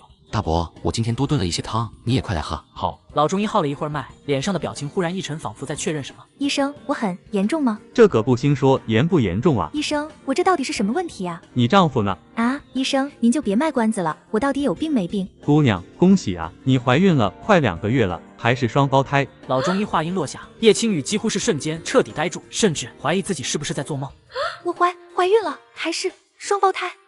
不可能，是不是错了？我明明吃药了的，怎么可能怀孕？老中医见女孩脸上没有半分喜色，脸色突然阴沉起来。这是哪家混账小子？一定是没结婚就骗人家小姑娘，现在给人肚子搞大了，才会吓成这样。但这可是双胞胎啊，我这儿不会确诊错。如果你跟对象感情好的话，赶紧结婚。老中医接下来叨叨叨的声音，叶青雨一个字也没听进去。这突如其来的消息让他实在是猝不及防，也实在喜悦不起来。叶青雨走出看诊室的时候，整个人都像是失了神。怎么也没想到吃了药竟然还会怀孕。喂，走路当心点啊！哎，真是造孽啊！对象身体不舒服也不跟着过来，这是哪家混小子？青雨，糖果买好了，你头还晕吗？青雨，你都看完了，什么情况啊？叶青雨现在完全没心思去搭理人，情绪简直低落到了极点。回宿舍吧，虽然我喜欢宝宝，但现在的年龄和条件，我完全没想过要生孩子。况且跟孩子爹还没感情，这也不是对方的错，对方特意叮嘱我要避孕的。对于自己就要喜当爹的事儿，我还丝毫不知情。这几天一如往常，天天出摊卖土豆。不过一边卖土豆的同时，也在琢磨年前卖什么东西利润最高最挣钱。老板，来1份土豆。妈妈，等会儿吃了土豆就去街上逛街嘛。对呀，快过年了，置办点年货，再扯些布，回去给你们做一身新衣服。哇，妈妈，那我想要一件穿起来不会皱皱巴巴的。去年的新衣服刚穿1个上午就皱皱巴巴的了。好，妈妈尽量给你做不会皱皱巴巴的。好耶！这时土豆也装好，母子2人接过土豆，一边吃一边往街道走去。我看着2人离开的背影，特别是看着女人那补好几个钉的棉袄，对年前消费热潮这波挣钱项目也有了眉目。现在荣城这边市面上流行的布料大多都是纯棉的粗布羊布，色泽暗淡不说，还非常容易起皱变形。上一是一款叫做的确良的布料，在这80年代初中期几乎风靡整个华夏，让我印象极为深刻。这种面料不同于传统的棉布，它能挺直不皱、不缩水、干得快、不变形、不怕霉等等优势。如果估计没错，不出1年，这款布料也会大量流通到荣城这边来，引起一阵购买热潮。而我要做的就是趁着的确良大量流通过来之前，在年关这波消费热潮来临时，进购一批的确良过来卖。这款布料本来就紧俏，利润也非常高，肯定能趁过年前狠狠赚上一笔。重生回到80年代，我决定放弃日赚300的土豆生意，转头去做更大更赚钱的项目。老唐，跟你商量个事儿，我最近想去做点别的项目，打算找个人合伙接手我这摊子，把炸土豆的技巧和调味料配比也一并交给合伙人，你有意向吗？唐国山听到我这话，顿时就来了兴趣。我这摊子每天净利润打底200，现在说想找人合伙，他怎么能不激动？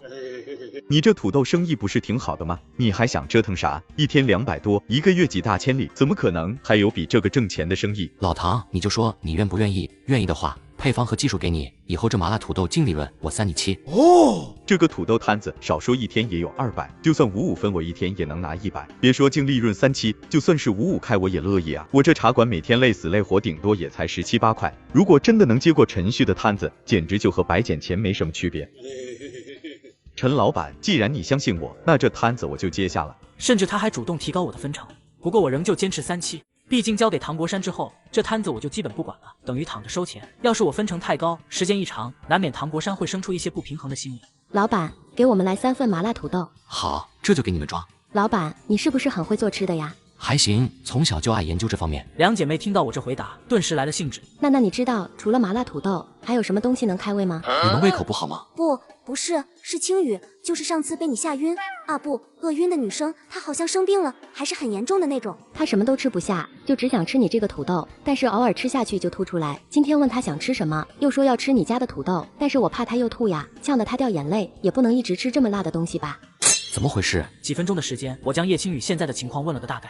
不过听完秦妙2个女生的描述后，我就觉得情况有些不对劲，头晕、恶心，闻着油烟味就会吐。这情况怎么感觉像是怀孕了？想到这，我不自觉的有些紧张起来，头皮一阵发紧。如果她真的怀孕了，不用想，肯定是我的。毕竟那一天是她的第一次，我越想心里就越发的发慌。我记得那天妹子离开的时候有叮嘱过她避孕，而且对方一看也不是马虎大意的性格，特别是在对待这种后果非常严重的事情上。唐国山也跟我猜了个8、90，第一想到的就是这女生可能是怀孕了，不过肯定不能直白的问。秦妙跟严小晴都是未经人事的少女，并不知道这是怀孕时的表现。她有没有去医院检查过？有的，我们有一起陪青雨去一位很厉害的老中医那里看了，说是肠胃有些问题。大叔大哥，这问题很严重吗？你们怎么都这么严肃？那天他们也以为是什么大病，后来一问，才从叶青雨那里知道是肠胃问题。我听到两人这话，面上的神色瞬间缓和下来，刚刚提起来的心也放回了肚子里。是肠胃问题啊，不是怀孕就好。倒不是我不喜欢宝宝，而是那姑娘现在最多不过20岁，跟我也没感情。因为一个晚上的意外，两人就有了孩子的话，对女生来说，无论是对身心伤害可都不小。但是我还是有些不太放心，毕竟这姑娘的症状听起来实在是太像怀孕了。那个老中医靠谱吗？会不会诊断错？毕竟那天我刚穿越过来，没搞清楚状况，中标的概率可不小。见我对老中医的医术似乎有质疑，两人当即就不乐意了。虽然怕我，但还是你一言我一句，给老中医证明。而原本同样有些怀疑的唐国山，在听到老中医的名头后，当即就打消了心底的疑虑。原来是叶老啊，那他绝对不会诊断错。当初我儿子生一场大病，就是他治好的。听到唐国山也这么一说，我这才彻底放心下来。就是说嘛，那姑娘肯定知道事情的严重性，一定会避孕，没怀孕就好。那你们等我一会，我去给她煮一份酸辣粉，你们带回去看看她能不能吃。叶青雨将搪瓷盆的酸辣粉吃了个精光，又吃了1海碗的麻辣土豆，整个人感觉又重新活过来了。而她这突然变得惊人的食量，也将宿舍几个小姐妹都惊呆了。看来青雨不是生病了，而是缠上陈旭做的好吃的了。那个大哥好厉害啊，青雨什么都不吃，但是他做的东西就都能吃下去。确实，随便一碗酸辣粉都比国营饭店里的东西好吃。那个大哥还卖酸辣粉吗？我之前过去怎么没看到？不，人家可没卖。听我们说你胃口不好，专门给你煮的。说来也怪，刚开始我们问有没有开胃吃食时，大哥脸上都很随意的样子，可知道胃口不好的人是青雨，当即就一副很紧张样子，还特意给他煮了酸辣粉，这也偏心的太明显了吧？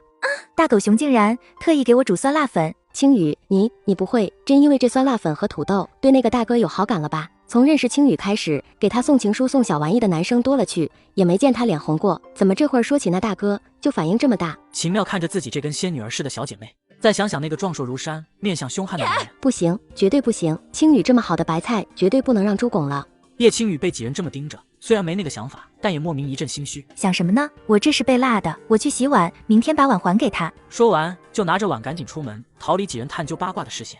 翌日，经过1上午的实践，唐国山差不多适应了，再和他简单的签下合同，我正式脱手将麻辣土豆的摊子彻底交给他了。土豆摊的事情弄完，下午就接上陈青山回藤头村。这次老爷子的手术很成功，后续的治疗也很顺利，今天就能出院回家慢慢调养。明天一早我就得赶紧去广城一趟，找的确良的货源，然后赶紧进货过来卖。回到村的时候，不少熟悉的街坊听到动静，热情的出来招呼。当然，大部分也是因为我花3000多块钱巨款把爷爷给治疗好了的事传到了村里。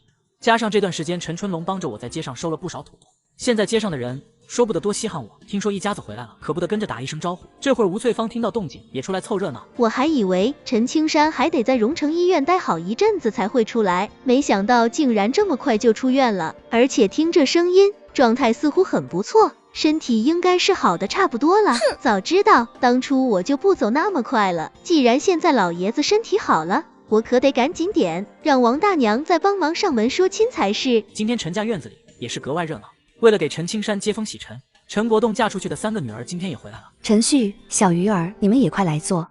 姐你也坐。这个大堂姐在我印象里还不错，就嫁在街头李家，平日里看到都会打上2声招呼，为人很实诚。陈旭，这次爷爷身体能治好，可多亏了你。听人说你是卖那个什么土豆挣的钱是吧？这是3堂姐陈影娣，是陈家4姐妹中生的最好看也最势利一个，以前见着我可没给过一个好脸色，更别提跟我说话了。这些都是我应该做的。不过3姐你跟姐夫平日里不是都挺忙的吗？都快半年没见了吧？今天怎么有时间过来了？在原主的记忆里，自从这堂姐嫁到隔壁镇上去，就算是过年过节也很少回来，回来也待不住几分钟就一脸嫌弃的走人。特别是她那3姐夫，我都快忘记长什么样了。这不是你3姐夫工作太忙，我那供销社里也忙，不是这个同事生孩子，就是那个生病的，根本走不开。我这工作也是你3姐夫好不容易才托关系找到的，实在不敢随便请假啊。这个年代能在供销社里有一份工作，就是人们眼中的铁饭碗，不亚于后世的公务员。我们家几姐妹还真就老3人聪明，直接撬了他同学墙角，找了个有后台的3姐夫，都给他弄供销社了。什么时候把我们几个也安排个铁饭碗呗？陈来娣这话一出，陈青山和陈国栋老脸瞬间就黑了下来。老二，你那个嘴就没个把门的吗？我跟怀明那是自由恋爱，你懂什么？不是你这个蠢货到处跟人说，别人会知道。说你能干你还不乐意了？撬人家墙角这事外人都知道了，在自家人面前还见外个啥？都给老子闭嘴！今天是爸出院的好日子，你们要吵吵就滚出去吵，真的是烦了个人了。刚回来见个面就吵个没完。陈国栋这话一出，陈影娣和陈来娣当即就低下头不再吱声。要不是惦记着陈旭，这傻子都能挣大钱的土豆生意，这家我稀罕回。好了，爸，不生气，难得一家子人聚在一起，先吃饭，先吃饭，都他妈快饿死了，这几个娘们还吵。说完，默不作声踢了一旁的陈倩楠一脚。爷，爸，现在也不早了，咱们先把饭吃了，别气着。我越看越觉得陈倩楠有些不对劲，身形看着也好像比以前消瘦了许多。4姐，你好像瘦了很多，是这段时间在家里过得不好？众人听到我这话，几乎是第一时间就将目光集中到了陈倩楠身上，这才发现陈倩楠似乎还真瘦了许多，而且脸上还有伤。上集说到，老爷子住院回家后，我意外发现了姐夫打堂姐的伤。跟爷说，你这脸是怎么回事？不用怕，爷可以给你做主。哎呀，我这个啊，是昨天不小心摔跤，正好摔在门槛上了。最近也老是想着爷的事，平时也没什么胃口吃东西，还不知不觉就瘦了，挺好的。以前我还觉得我胖了点呢。现在也好了，大姐还提半只猪头过来，我感觉今天就能干2大碗。毕竟他跟张强陷害我的事要是捅出来，到时候不仅张强要挨揍，他也少不了。他爸陈国栋恐怕也会受到牵连。以前他只知道那女生家后台很大，但是没想到竟然能带到京都那边。要是早知道，他绝对不会干这么自寻死路的事情。倩楠，你多吃点，这一瘦我心疼不说，爸跟爷也担心不是。你也吃？哎呦，二婚的妹夫就是好啊，比头婚男人要知道心疼珍惜老婆。这蠢货，要是这张强头婚，会愿意入赘到这鸟不拉屎的蓬头村吗？陈青山虽然仍旧觉得有些不对劲，但陈倩楠也没告状，也不好再说什么。毕竟以他这孙女的性格，如果张强真做了什么，肯定会告状才对。对了，陈旭，你这个土豆生意介意带人吗？如果不介意的话，我干脆辞了我供销社的工作，去跟着你做生意吧。虽然说我那供销社的工作是铁饭碗，一个月工资能有60来块，但是陈旭这土豆生意，听说3天就凑齐1000块医疗费。我要是跟着学，以后自己干，一天下来能挣个200块，都抵3个多月工资啊。不介意。那你什么时候再去荣城？我跟你去一趟现场学习。我这傻堂弟啊，不亲堂弟真是不错啊。3姐，虽然我不介意，但是我现在没做土豆生意了，摊子转手给别人了。什么？摊子已经转手了？陈旭，你那土豆生意不是做的挺好的吗？怎么突然转手了？你怎么回事啊？那么好的生意不做了，再不济1个月1000也是有的吧？我有我的打算，而且做生意也不稳定。3姐，你还是好好抱紧你的铁饭碗吧。还以为西屋这傻子聪明了，会做生意挣大钱了。没想到好好的土豆生意都拱手让人，唉，看来终究还是个蠢蛋。早知道这傻子没做那生意了，我就不回来了这家遭罪了。哎呦，还有好消息呢，这简直不要太开心，哈哈哈！今天我必须要多干2大碗饭。这趟去广城，光是火车上来回都得2天，再去找纺织厂的话，估计没个3天回不来。带上小家伙的话，着实不方便。但是放在这家里，我现在还真有些不放心。鱼儿，明天跟爸爸一起去广城。爸爸要去做事情吗？顺便带你去玩一玩。鱼儿不去。为什么？彬彬哥妈妈说了，大人做事，小孩子不可以打扰。爸爸，我在家等你。我这次带着小鱼儿确实不太方便，但是不带上留他在家里又不放心。思索片刻，很快我就想到了一个折中的法。明天去镇上坐火车，到镇上的时候，馄饨店也该开门了，就先让刘爱国二老帮忙带2天。虽然跟二老相处的时间不长，但是很合得来，关系也不错。最主要的是二老为人和善，也比较放心。决定下来，我就将想法跟小家伙一说。好的，我要去吃婆婆做的馄饨。好，那就这么说定了。明天跟爸爸早起哦。与此同时，李家院子门口，陈招娣已经在门口站了好一会儿，即便双腿冻得生疼，也只能搓着手在院门口来堵。这时院门被人从里面打开。嘿嘿，婆娘你回来了，我还说去接你呢，你去借的钱呢？陈旭他土豆生意没做了，我没借。什么？他生意不做了？那半个猪头呢？你白给陈家人吃了。爸他们回来的时候，肉都上桌了，我还能直接拿回来不成？那我猪头肉赔了，钱也没借到，我弟拿什么结婚？2人的动静很快就被屋里的郑春梅听到，当即一脸吃惊冲到院子里。你没借到钱，肉也没了。没吃饭才知道陈旭生意没做了，他又给爷治病。哎呀，你怎么这么蠢呢？不先问清楚就把肉赔进去了，我看你就是故意的吧，生怕你小叔子讨了媳妇是不？小叔子结婚干啥要我堂弟给钱？他钱又不是大风吹来的。哎呀，怎么的？回一趟娘家，翅膀就硬了不是？还敢顶起嘴来了？郑春梅指着陈招娣鼻子就一通臭骂，要多难听有多难听。李德建也越看这媳妇越不顺眼，不仅不帮腔，也跟着一通乱骂。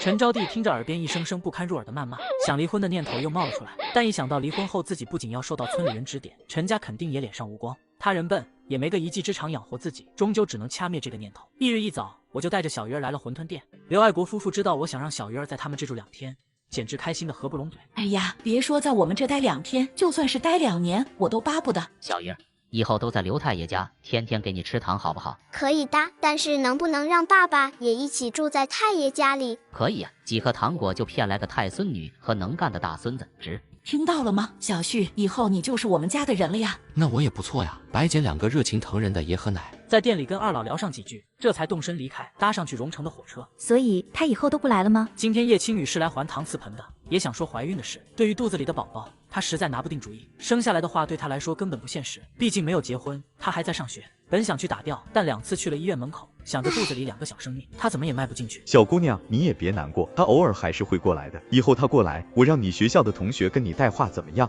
不用了，谢谢。我也就是问问，等他过来的时候，可能我都已经去医院了。还告诉我做什么？哎，姑娘，不是过来还盆的吗？怎么又暴走了？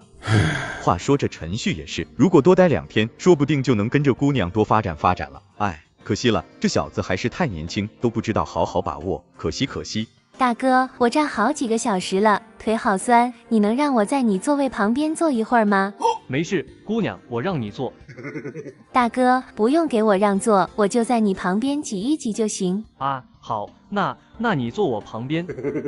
小梅，海之纺织你应该听说过吧？我就是里面负责跑原材料的。广城一向就有小魔都的称号，而海之纺织是华南最大的纺织厂之一，和现在名声大盛的太和钢厂一样，能在里面上班的工人个个自豪感爆棚。男娶海之，女嫁和钢这句话也在当地广为流传。哇，你好厉害呀！也还好，反正就是比别人勤快些，勤能补拙嘛。随后2人聊了1个多小时，直到火车即将在一个中间站停站。哥哥，今天谢谢你啦，我走啦，以后联系哦。好，到时候我给你打电话。我看着这蠢货还在出神的看着，当即伸出了腿。你踢我干嘛？色字头上一把刀，你不先摸摸看口袋里有没有少东西？胖子听到提醒，当即一愣，赶紧掏了掏左手边的裤子口袋。好家伙，口袋里几百块钱不见了。抓小偷啊！有小偷在哪里？哪个？赶紧抓小偷啊！一阵骚动过后，人赃俱获。之后，胖子一脸颓废的走了回来。缅怀他这还没开始就结束了的恋情。哥，谢了，要不是这大哥提醒，我口袋里那350多块钱可就跟我的真心一起被偷走了。你不报警就直接让他走了？嗨，我也想啊，可是他都吓哭了，求我不要报警抓他，家里还有弟弟妹妹，聊这么久我也舍不得。大概这就是后世人们口中的舔狗属性吧。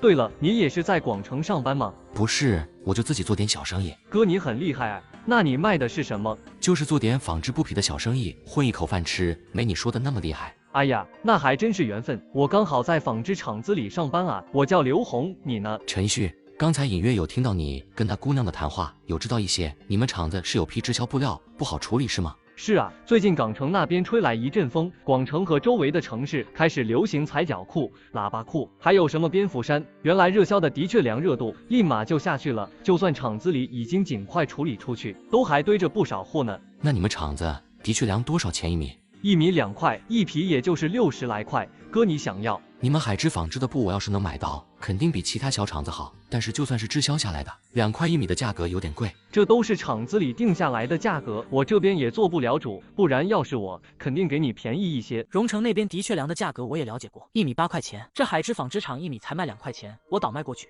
这利润简直太可观了。当然，如果能再压低一些价格，这边能赚的钱就很多。马上就过年了，这些货在你们仓库也是存死，以后越来越不值钱，还不如赶紧处理了。好像也确实是这么回事。我的理想价格是1块7一米，一匹51，不过我第一批货要的也不多，只要25匹。这生意我也只跟你谈，我在你这里收1块7，至于你能在你们厂子那边谈下来多少钱，都是你的事。可以啊，哥。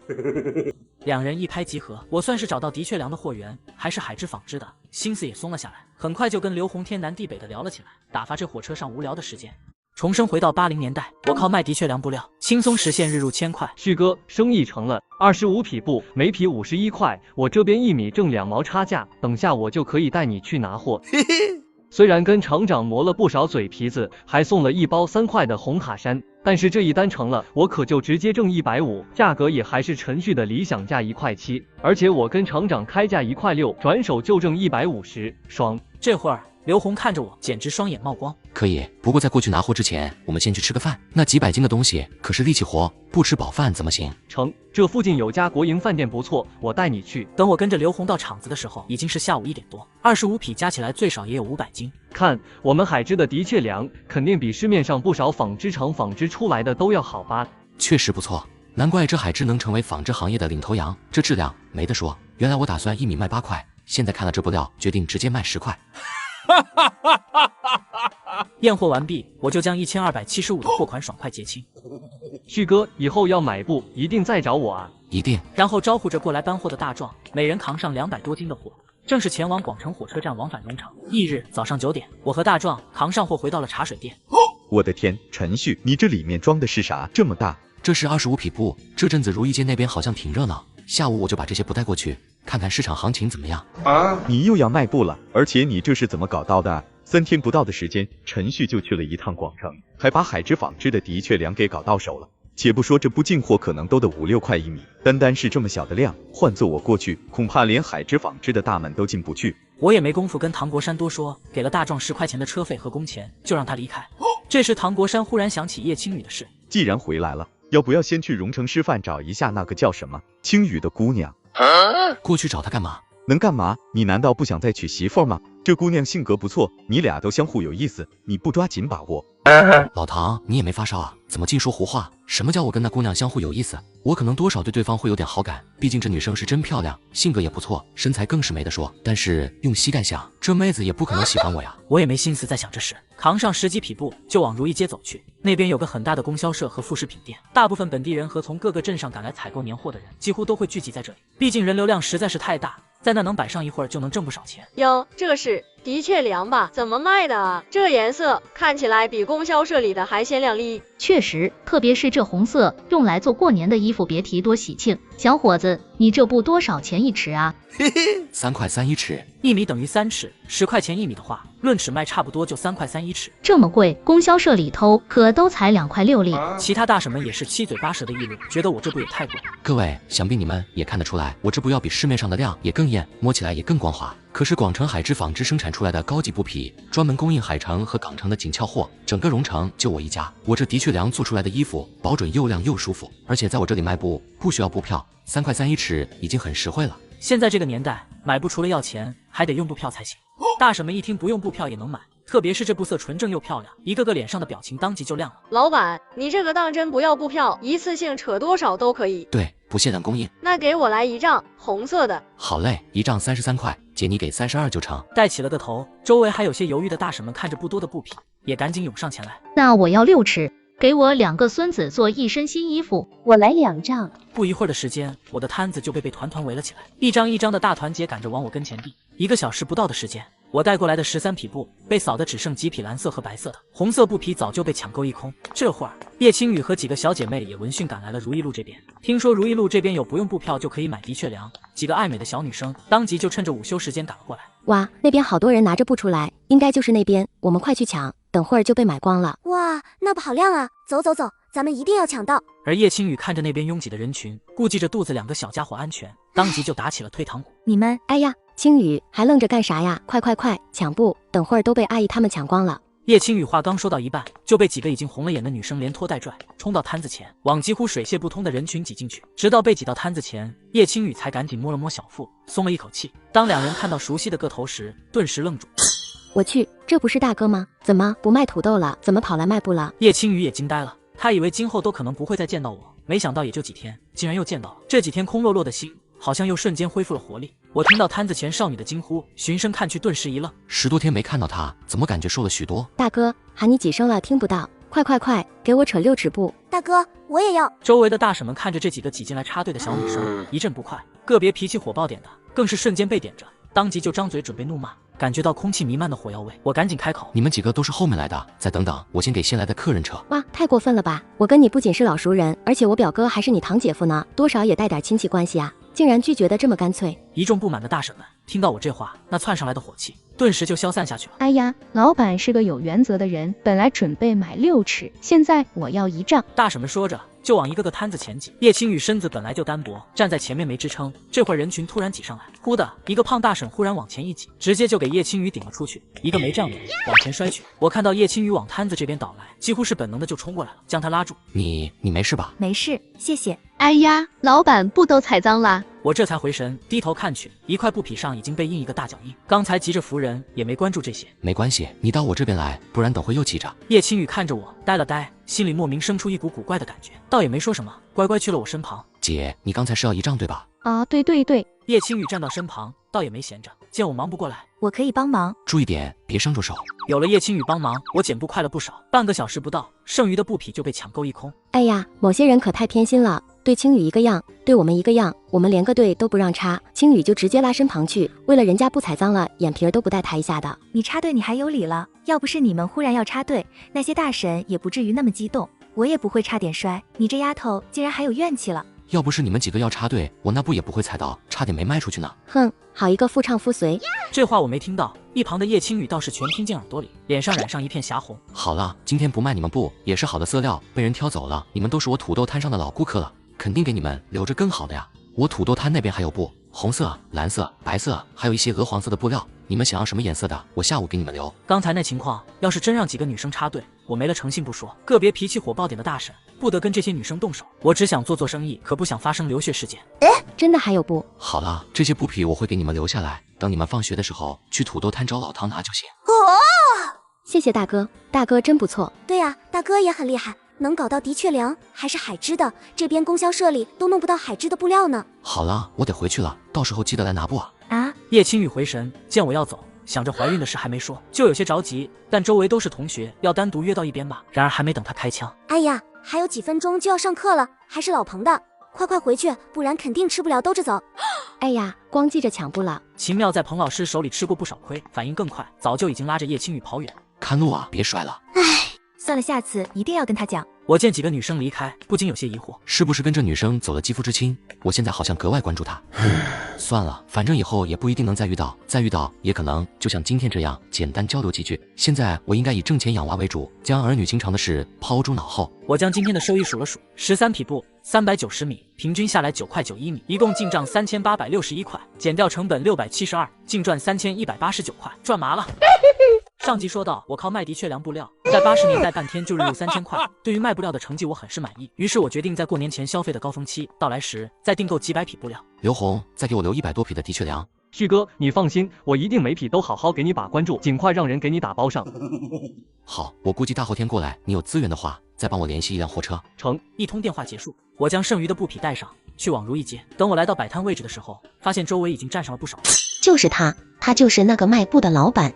哎呀，还真来了，看上去布也不多的样子。老板，我先来的，给我2张红布有没有？我也早就来了，我要1丈。一群妇女蜂拥而来，将我给团团围了起来，瞬间引起一片不小的骚动。1个小时不到，城管们就接到红眼并举报，闻讯赶来抓卖布的人。可等他们到达目的地的时候，我的带来的布已经被抢购一空，我也已经前往回镇上的火车站的路上，直接抓了个寂寞。老婆子，不然明天我去一趟荣城。去荣城有什么用？人家又不是去的荣城，而是广城。啊对，瞧我这记性。今天都第4天了，天也黑了，难道爸爸今天也不会回来了吗？小家伙这么想着，一个熟悉的身影正朝这边走来。哇，爸爸！哎呦，可算是回来了。还没吃饭吧？我马上给你做。还真有些饿了，想吃苏奶您煮的馄饨。成，我马上就去给你煮，你快坐着休息下。爱国爷也不知道你跟奶喜欢吃什么，多买了一些，你看看有没有喜欢吃的。哎呦，买这么多东西做什么呀？你这孩子，买这么多我们哪吃得完？下次可别这么浪费了。说着就将麦乳精拿了出来，我先泡一些给你们喝。这东西泡出来又甜又好喝，在这个年代可是非常受欢迎的。我记得青雨那丫头也爱喝，过阵子她就放寒假了，我还准备去城里买呢，现在不用去了。二老的外孙女青雨。片刻后我才后知后觉反应过来，头皮一阵发麻。二老的外孙女叫叶青雨，之前我送完馄饨也没在意这名字，直接忘了，现在才彻底反应过来，跟我有过肌肤之亲的姑娘也叫青雨，也在荣城师范上学。完了，我竟然和二老的外孙女。小旭，小旭，你这孩子想什么呢？麦乳精泡好了，趁热喝呀。好。看着眼前面容慈祥和蔼的老人，只感觉莫名一阵心虚，想着跟叶青雨的事，就算这玩意儿味道还行，喝着也食之无味，也琢磨着要不要跟二老摊牌，主动道歉。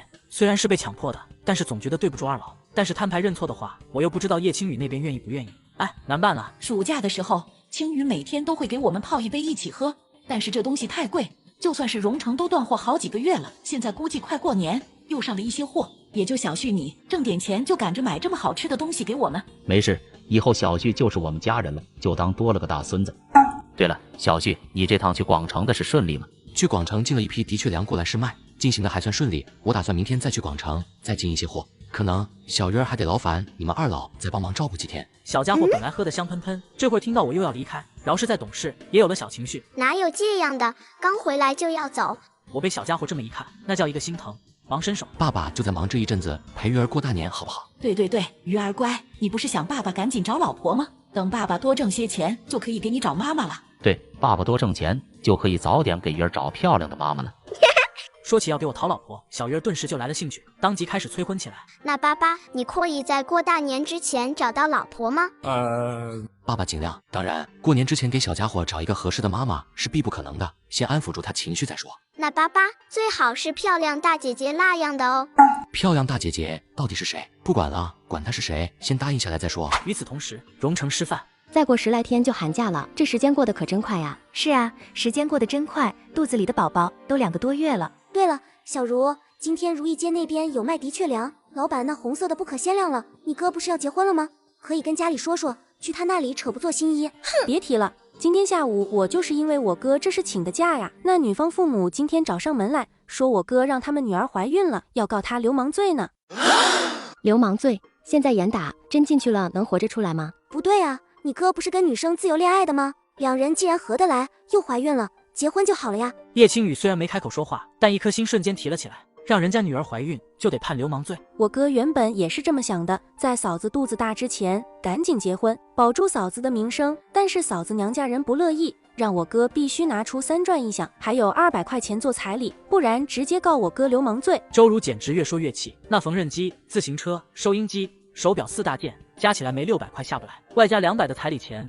就算他们家很有诚意，但这种要求普通家庭根本就做不到啊！我的天，你嫂子家怎么不直接去抢？就是这3转1响，外加200块的彩礼，也就荣城那些大户人家能拿得出来吧？而且周如嫂子都怀孕了，她娘家竟然也不顾她的名声，什么人啊都是！叶青雨越听心就越发的揪了起来。要是家里知道我怀孕了，外公外婆可能还好，但是爸那边会不会也给陈旭安一个流氓罪？那你嫂子家里人的意思就是只要男方能拿出钱来，给了彩礼就同意结婚，不告流氓罪吗？肯定的呀，结婚就是合法夫妻了，2人生孩子天经地义呀。结婚？叶青雨呢喃一声，脑袋里也冒出了一个大胆的念头。翌日，我刚走出广城火车站，前方就传来一声招呼：旭哥，还特地过来接我，不忙啊？什么事也没有旭哥的事重要啊！你可是我的财神爷啊！这一次旭哥直接订6000多块的货，可是一笔不小的单子。现在我在海之面都大了不少，可不得亲自过来，好好把财神爷招呼满意了。那我还挺荣幸。哎呀，可不能这么说，现在还早，咱先去吃顿早餐，附近有家早点不错。吃过早茶，我就跟着刘红一同去了厂子里，120多匹布已经全部装在了大车的货箱里。验完货，跟刘红招呼一声，就跟上货车司机一路离开，拉货回荣城。经过2天1夜的长途跋涉，终于安全行驶回到荣城。之后再花1个多小时，100多匹布总算是全卸到我租的小院里。这时我突然想到，还有一件重要的事。怎么说，这2个多月也挣了不少钱，现在要挣更多的钱，没有一辆好的运输工具怎么成？说罢，我就往街上一家3轮车行走去。这3轮车也不便宜，跟老板砍半天价也花了230才打起。虽然有些肉疼，但是有了这辆车，接下来迈步可要方便多了。这个年代能买上一辆3轮车，不亚于后世买轿车。这不，我刚骑着车过来，就成了众人的问候焦点。哦，哎呀，小陈，不错啊，都买上车了。这车不便宜吧？吃午饭没有？没有就来我家吃，最少也得250、6吧。厉害呀，小陈，来我家吃饭啊！老唐什么运气啊，竟然遇到小陈这么会挣钱的合伙人呐！看，才1个多月，人家车都买上了，来我家吃饭，今天吃大肉。谢谢叔婶啊，饭我就不吃了，家里还有事儿，先走，下次聊。招呼一声，我就脚蹬3轮车，迅速离开。当我回到租房时，发现门口正站着一道熟悉的身影。你怎么过来了？可以让我进院子里吗？啊，可以。你怎么了？我今天有事跟你说。你说。完了，这妮子是个妖精吧？怎么越瞧越让人移不开眼睛？我上一世又不是没见过漂亮的女人。我怀孕了。怀孕了？瞬间，我只感觉惊雷骤铃在头顶炸响开来。她怀孕了？怎么会？之前奇妙他们不是说没有吗？我脑袋一片混乱，半天才囫囵憋出一句几乎没有经过大脑思考的话来：是我的。哼！这话刚问出口，叶青雨几乎是瞬间攥成拳头，当即撒气儿般的我胸膛上捶。接着不等我反应，气鼓鼓的转身，大步走开。这头臭狗熊，气死他算了。我愣是慢了半拍才反应过来，当即就大步追了上去。青雨，等等，别摔着了，别气了，我刚才说话没经过大脑，我现在。见叶青雨又埋头猛走，我也顾不得那么多，当即一把拉住他的手腕。确实是我刚才说话欠妥，咱不气了，好吧？叶青雨这会儿也冷静了不少，确实怄气没用，他是过来解决问题的。我这次过来，除了说这个事情，还有一个。你说。既然怀孕了，就是2个人的责任，不管对方有什么想法，我都会尽量配合。只是我也有些害怕叶青雨说出打掉这2个字。然而叶青雨接下来说出口的话，却让我当场愣住。陈旭，我们结婚吧。重生之后，我竟被女生上门逼婚。陈旭，我们结婚吧。叶青雨此话一出，我的大脑出现了短暂的空白。叶青雨要跟我结婚？我不可置信看着跟前的女生。陈旭这反应是不是不想结婚啊？当初特意提醒我避孕，是不是就是怕怀孕了？我找上门要他负责。短短几秒，叶青雨的脑袋里已经闪过无数想法和念头。你是不是不想跟我结婚啊？没有，就是有点突然。我本以为叶青雨要我跟她一起去打掉孩子，哪里会想到这妮子突然就说要结婚，一下子怀孕，结婚砸过来，我确实有点发懵。估计这妮子还不知道我结过1次婚了，虽然现在没老婆，但是有个女儿。那你结还是不结？要不跟我回屋里，我慢慢跟你说。对了，忘记跟你说了，是双胞胎。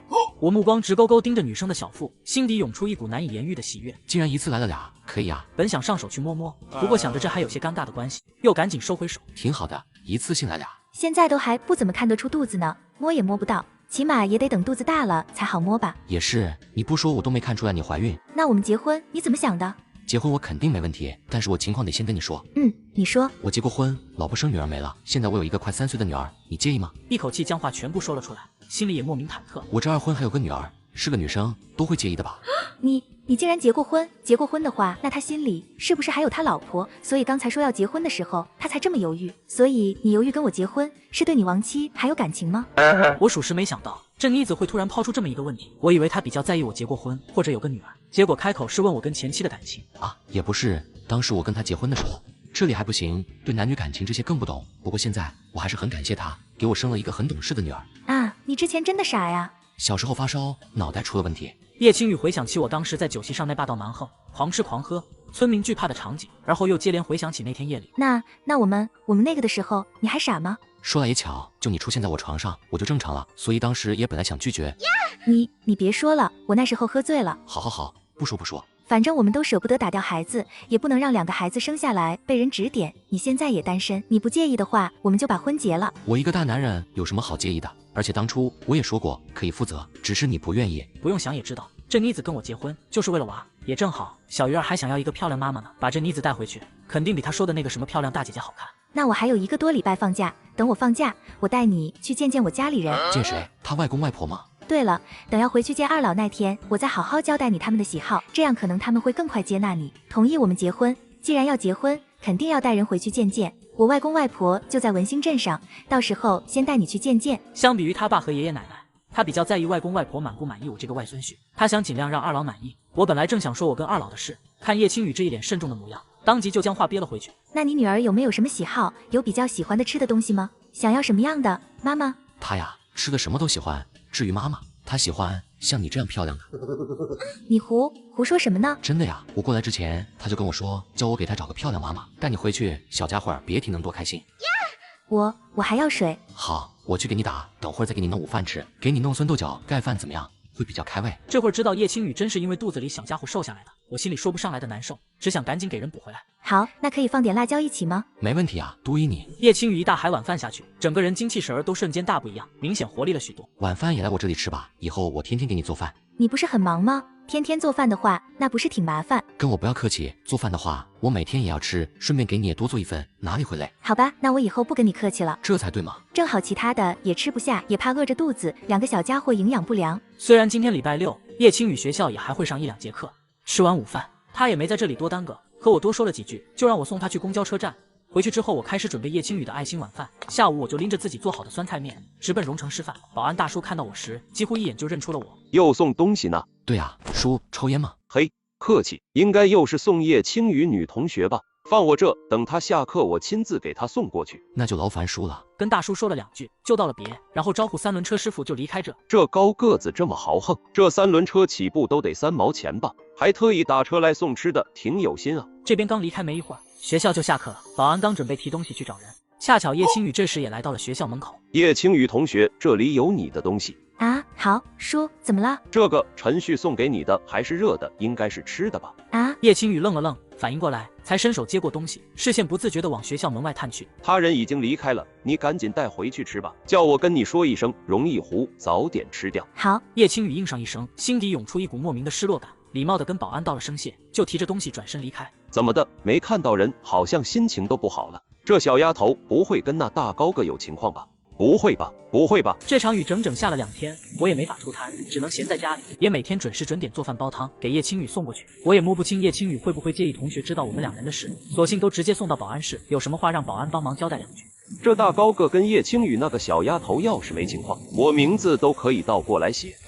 只是有些犹豫，要不要提醒一下这大个子，他女朋友似乎想见见，这么漂亮的女朋友，别人巴不得天天守着看着。这大个子倒好，风里来雨里去，就是不愿多等等见见女朋友，怪哉！今天雨总算小了一些，眼瞅着距离过年越来越近，货还大量积压在手里，要是不赶着卖出去，今年过年可不好过。哎呀，小陈老板，你可算回来了，这几天没瞧见你人，我还以为你不来了呢。前几天去进货回来，紧接着又下几天大雨，不好出摊了。这不今天这雨一小，我就赶紧过来了，就惦记着姐你们还要在我这买布做新衣服，过一个漂漂亮亮的年。小陈老板家的布做出来的衣服确实漂亮，今天给我来2丈，我们家一大家子都指着你这布做的新衣服过年呢。好嘞，我多给姐你裁一些，到时候多出来的布再给孩子做个书包什么的。是人都爱占便宜，反正我布价格低，多割一些，人家也乐意多给我介绍些生意。哎呀呀，那就谢谢了。大婶本来就是个大嗓门儿，这么一跟我招呼几句，周围的行人也纷纷侧目过来。嗨呀，这不是小陈老板吗？可算是来了。哦嚯，这就是你们说的那个卖的确良的老板啊，这部看起来确实也不错，难怪我女儿知道隔壁家的新衣服是漂亮的的确良，都跟我哭好几天了。可不是，我家那小子也是说今年的新衣服就想穿跟村头狗剩家那一身一样的衣服，一打听才知道是这边有人卖的确良，过来晃几天愣是没看到人，今天可算等到了。老板，3块3一尺对吧？给我来1丈。不一会儿的时间，摊子又被人群围了起来，一直从早上8点吃到10点半，过来买布的人也只增不减。这时，一个大婶匆匆冲到摊子前，就扯着嗓子朝我吼：“小陈老板，执法队过来了，快走！”我听到大婶提醒声，几乎是瞬间就反应了过来，熟练麻利的开始收摊。哎呀呀，那你明天还来吧？对啊，不来的话，我们去哪里找你？各位，执法队来了，我改天再过来卖啊。今天下午2点，管园村村委院子有棵大树的那一家，我就住那里，你们要不就过来买。等执法队队长带着人冲过来的时候，连个人影都没了，又抓了个寂寞。收队，明天一早直接过来蹲。队长，如果还下雨，咱们也要一早过来蹲吗？今天不也在下雨，人家也一大早就出摊了，我们怎么就不能冒着雨过来蹲人？连个普通的人民同志的意志都比不了，还怎么在执法队里待？怎么为人民服务？回到出租屋，我赶紧准备好叶青雨的午饭。等来到校门口的时候，才从学校保安那里得知时间已经到了11点20，临近下课。大个子，你每天这么准时过来送饭送菜，就不打算见女朋友？你怎么知道她是我女朋友？这是当我瞎呀？两人一个天天送饭，一个见不到人，那失落劲儿不是男女朋友是什么？你别管我怎么知道的，我看你女朋友这2天好像是有话想跟你说。反正都快下课了，你在这等等他，说2句话再走啊。说你瞎揣摩什么呢？他有什么话让你带给我就行了。我开始怀疑青雨那小姑娘到底是看上这个大个子哪点了。我活那么久，还是第一次见到这么不解风情的男人。男女朋友之间的话，是我一个老头子能传的吗？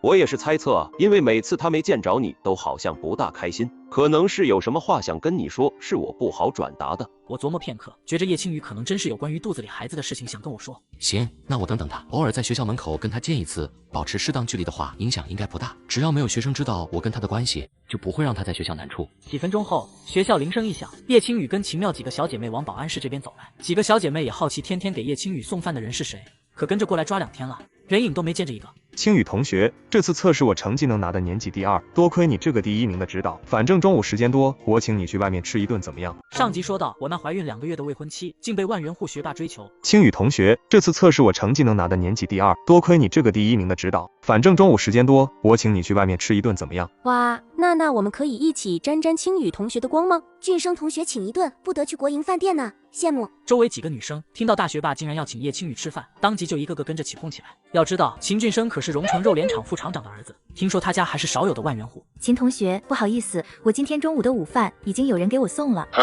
是啊，最近天天都有人给青雨送饭呢，那些饭菜可是相当好吃。前阵子青雨什么都吃不下，现在每天吃的比我还多。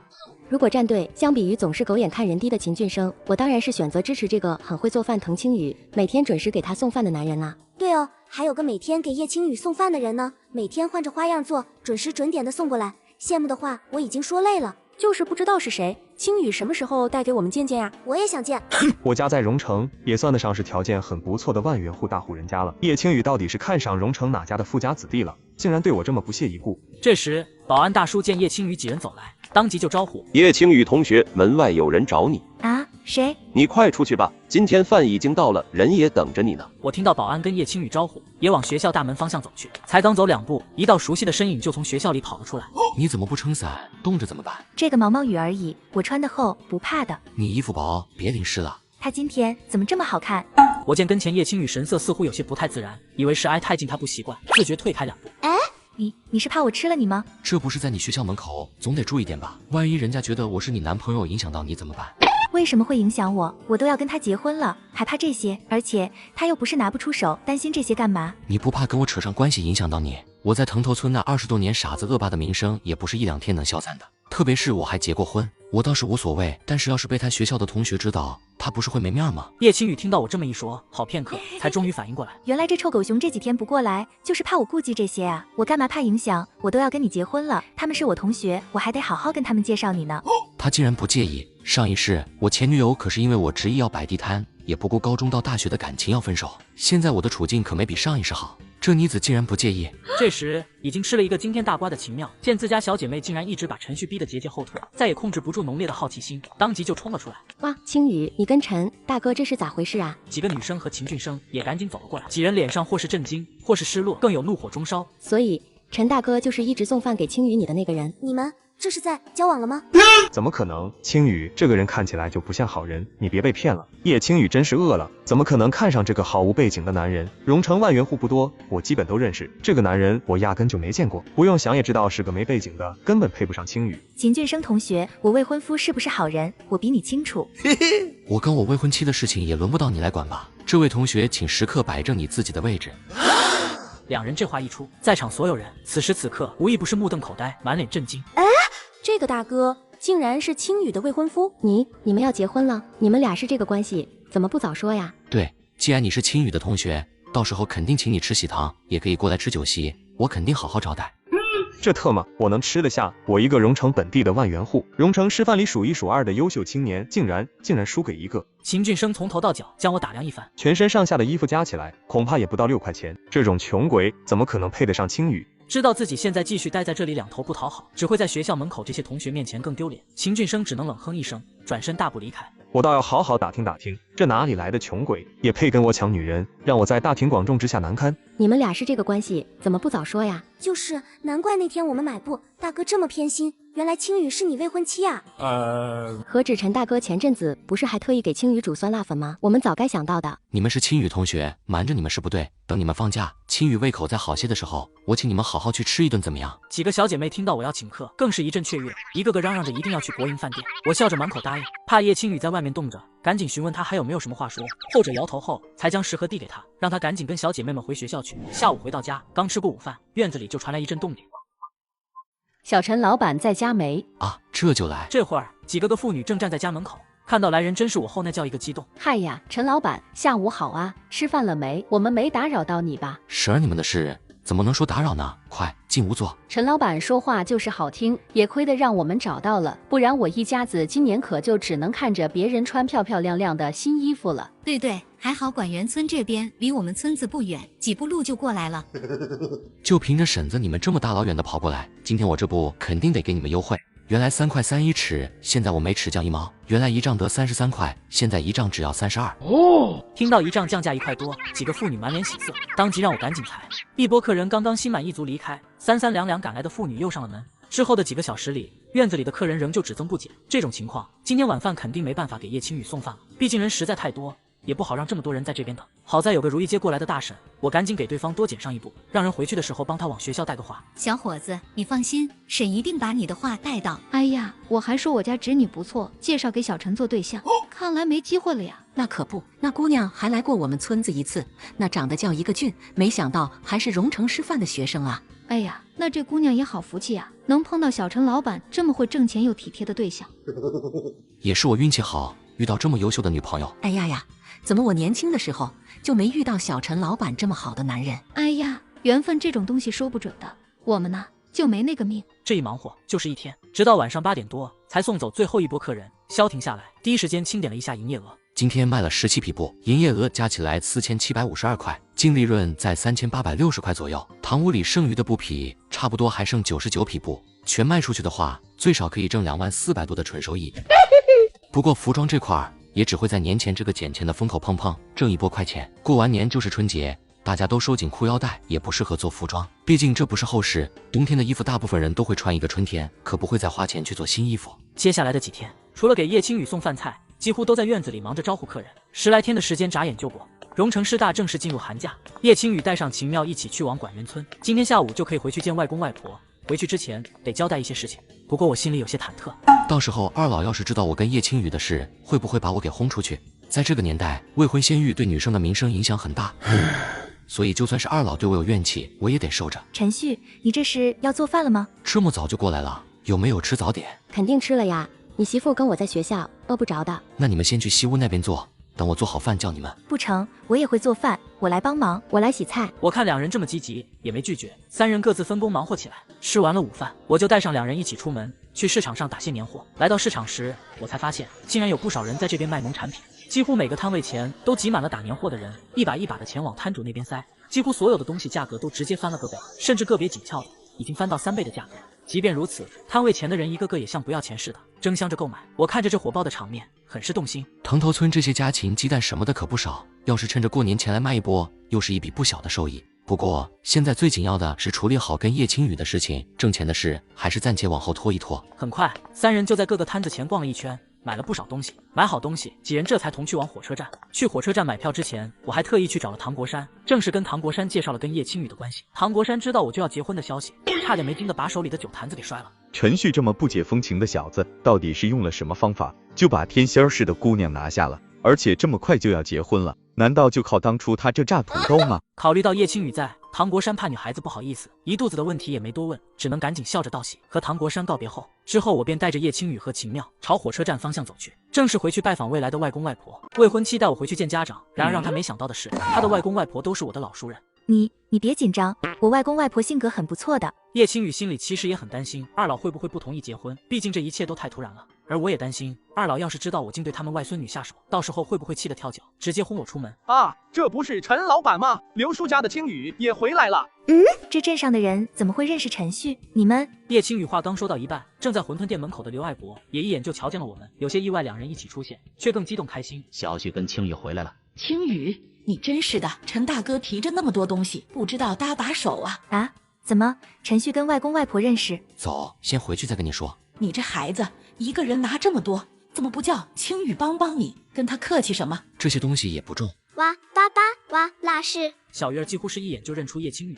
哇，真的是漂亮大姐姐！爸爸真的把漂亮大姐姐带回来了。小鱼儿虽然很有礼貌，但是不是那种自来熟的小家伙，怎么见到青雨就叫这么热切，还直接跑过来了？这是我女儿小鱼儿，这阵子我没空照顾，就让苏婆二老帮忙照顾了。听到我这一说，叶青雨才彻底反应过来，果然陈旭跟外公外婆早认识了，看这情况恐怕还很熟。哇，大姐姐更漂亮了。鱼儿见过我？见过，姐姐给我糖果吃的呀。闻言，叶青雨才回想起去藤头村吃酒席的时候，看着一个小家伙坐在院子门口给了他糖果。难怪我看着小奶团就眼熟，原来是陈旭的女儿啊！想起来了，几个月不见，小鱼儿都长这么漂亮了，来让大姐姐抱抱。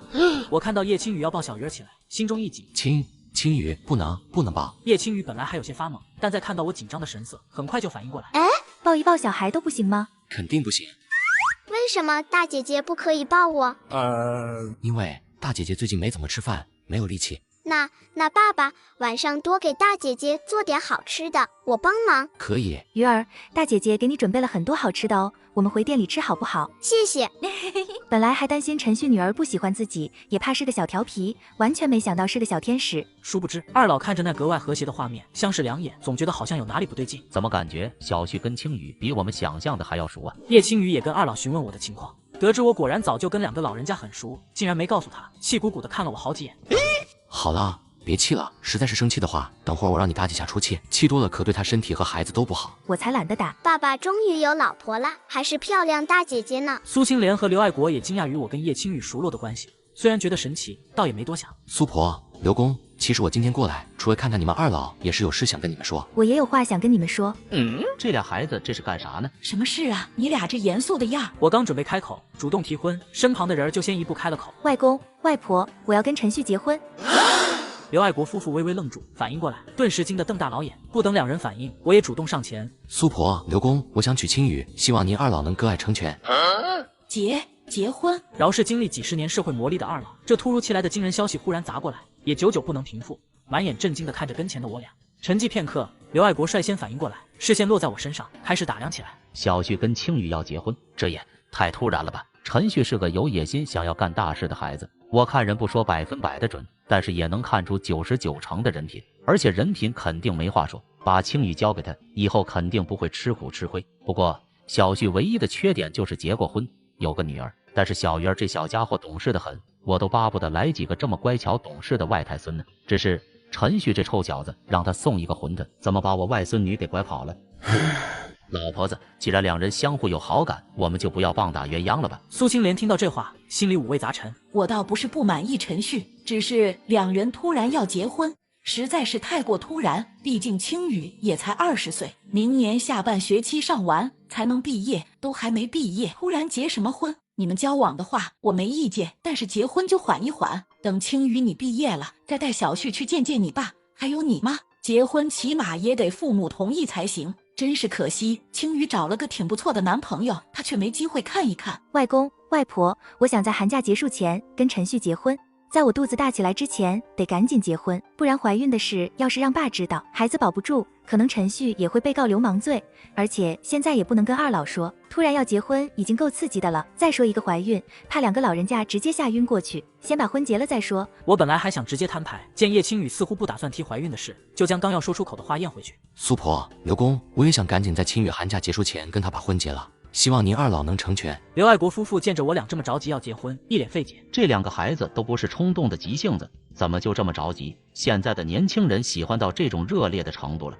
这俩孩子是坠入那什么爱河了吗？这会儿见两人都这么急，都寻思着是不是喜欢对方上头了。叶青雨见二老一直不发话，生怕二老不同意，忙抓住苏青莲的手。外婆，你们也喜欢陈旭的，就让我们赶紧结婚好不好？苏婆苏公，我会对青雨好的，你们二老就成全一下吧。两人一个急着跟人结婚急得要哭，一个怕女生哭出来又急得不行。特别是叶青雨，从小到大几乎不在他们跟前掉眼泪，现在为了跟我结婚，竟然急成这样，这不是坠入爱河是什么？刘爱国夫妇见状相视一眼，哪还忍心再不松口？好吧，你们既然想结就结。得，不过你爸那边你们自己解决。好。你个臭小子，让你去送个馄饨，把我们外孙女拐跑了。原本以为二老会轰我出去，见二老松口，叶青雨也不哭了，那是说不得的开心。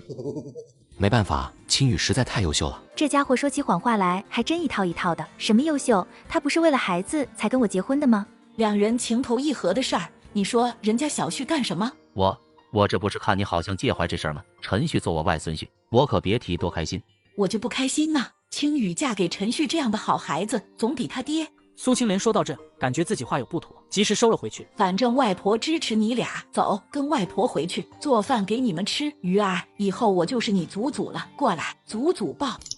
那大姐姐就是爸爸老婆啦。对，以后不能叫大姐姐了，要叫妈妈。叶青雨一时片刻有些转换不过来，听苏青莲这么一说，竟有些不大好意思。我想一直叫姐姐，不可以吗？哎呀，这消息对我们来说都很突然，别说小雨，让她先适应，以后多跟青雨接触就会叫了吗？对，慢慢改。毕竟我和青雨就算要结婚，让我喊对方老婆什么的，一时我也喊不出口，更别说小鱼儿了。二老同意结婚的事，我和叶青雨总算是松了一口气。我也打算过年前去一趟京都拜访未来老丈人，却被叶青雨给拒绝了，说是过年前他爸会过来看二老，到时候再过来正式见个面。考虑到叶青雨身子确实也不好长途跋涉，也只能答应下来。对了，小旭，既然你们要结婚，我跟你外婆也得跟你家里人见一面才行。那也不能不通知一声，直接过去吧。等青雨先跟小旭回去一趟，正式见小旭家里人，再约一个时间一起吃个饭。最好是青雨他爸过来之后，一家子坐下来一起好好商量，再扯上证，把酒席给办了。那我过年不仅得准备年货，还得准备一些结婚需要用到的东西才行啊。苏青莲越说越来劲，虽然说突然了一点，但是外孙女要结婚，还找了个靠谱的丈夫，苏青莲到底还是高兴的。既然要跟青雨结婚，肯定大造大办。在这个年代，就算是荣城里的人，结一个婚3转1响，加上聘金酒席，花销最多不会超过1000，就算2000彩礼，3转1响买上等的1000来块，再招呼全村人去国营饭店办一顿酒席，也不会超出1000块。拢共花销最多不过5、6千，就能办一场隆重的婚礼酒席，我口袋里的钱绰绰有余。翌日一大早，我就带上叶青雨和小鱼儿回藤头村回去见家长。今天又轮到叶青雨开始忐忑了，他也有些担心老爷子会不会不喜欢自己，几乎一路都在和我打听陈青山的喜好。你就放心吧，我爷爷性格很好的，对你肯定满意。我记得太爷爷好像说漂亮大姐姐太瘦了，不适合给爸爸做老婆。要是到时候太爷爷不喜欢漂亮大姐姐，那爸爸是不是又没老婆了？我也又没妈妈了。1个多小时后，拖拉机就缓缓驶进藤头村村头，也很快就引起了街道两边村民们的注意。哎，陈旭，你回来了。是啊，姐夫，我还赶着回去看爷，就不跟你多说了。那是我大堂姐的老公，以后跟着我叫姐夫就行。我的个乖乖，这姑娘简直比城里头海报上的明星还漂亮啊！不过这不是张强表妹的朋友吗？怎么跟陈旭这小子一起回来了？哼，这臭婆娘不是说陈旭不做土豆生意不挣钱了吗？怎么看上去比以前还更有钱了？那一车东西少说上百块，既然有钱，不得赶紧叫陈招娣上门去拜访一下。作为农村二流子的我，竟带了漂亮的城里媳妇回家，村民们一个个见状都开始怀疑起了人生。哎呀，陈旭，你回来了，怎么还带了朋友回来？哎呦呦，买这么多年货，看来挣不少钱呢。这姑娘是你？大姐姐是我爸爸的老婆呀。小鱼儿这话一出，几个大婶满脸惊呆，看看我又看看叶青雨，怎么可能？陈旭竟然找了个这么漂亮的城里女朋友，不可能是小孩子胡说的吧？就在几个妇女暗暗否决时，婶婶们好，我是陈旭女朋友叶青雨。各位，我先回去见我爷以后有空再聊。说完就招呼拖拉机师傅加速赶紧离开。而我带了个城里女朋友回村的消息，当即也在街道上轰然展开。吴翠芳听说我回来了，也兴冲冲冲出门口，准备去找王大娘，让对方赶紧去做媒。不过刚走几步，就瞧见妇女们正聚在一起议论，忍不住上前跟着八卦。你们在说啥呢？翠芳，你没瞧见吗？陈旭带了个城里女朋友回来，长得跟天仙儿似的，白净。还很懂礼貌，家庭条件应该是很不错。是啊，就说那身上衣服看着就不像是普通人可以买得起的。这小子怎么人清醒过来，运气也这么好，愣是给我们这山卡卡里找了个城里女朋友来。吴翠芳听着几个妇女的话，心如刀绞。什么？陈旭已经找到女朋友了，而且还是城里人，那我跟陈旭岂不是没机会了，也没机会做老板娘了？当初我为啥要走人啊？现在好了。那么一个优秀的男人没了。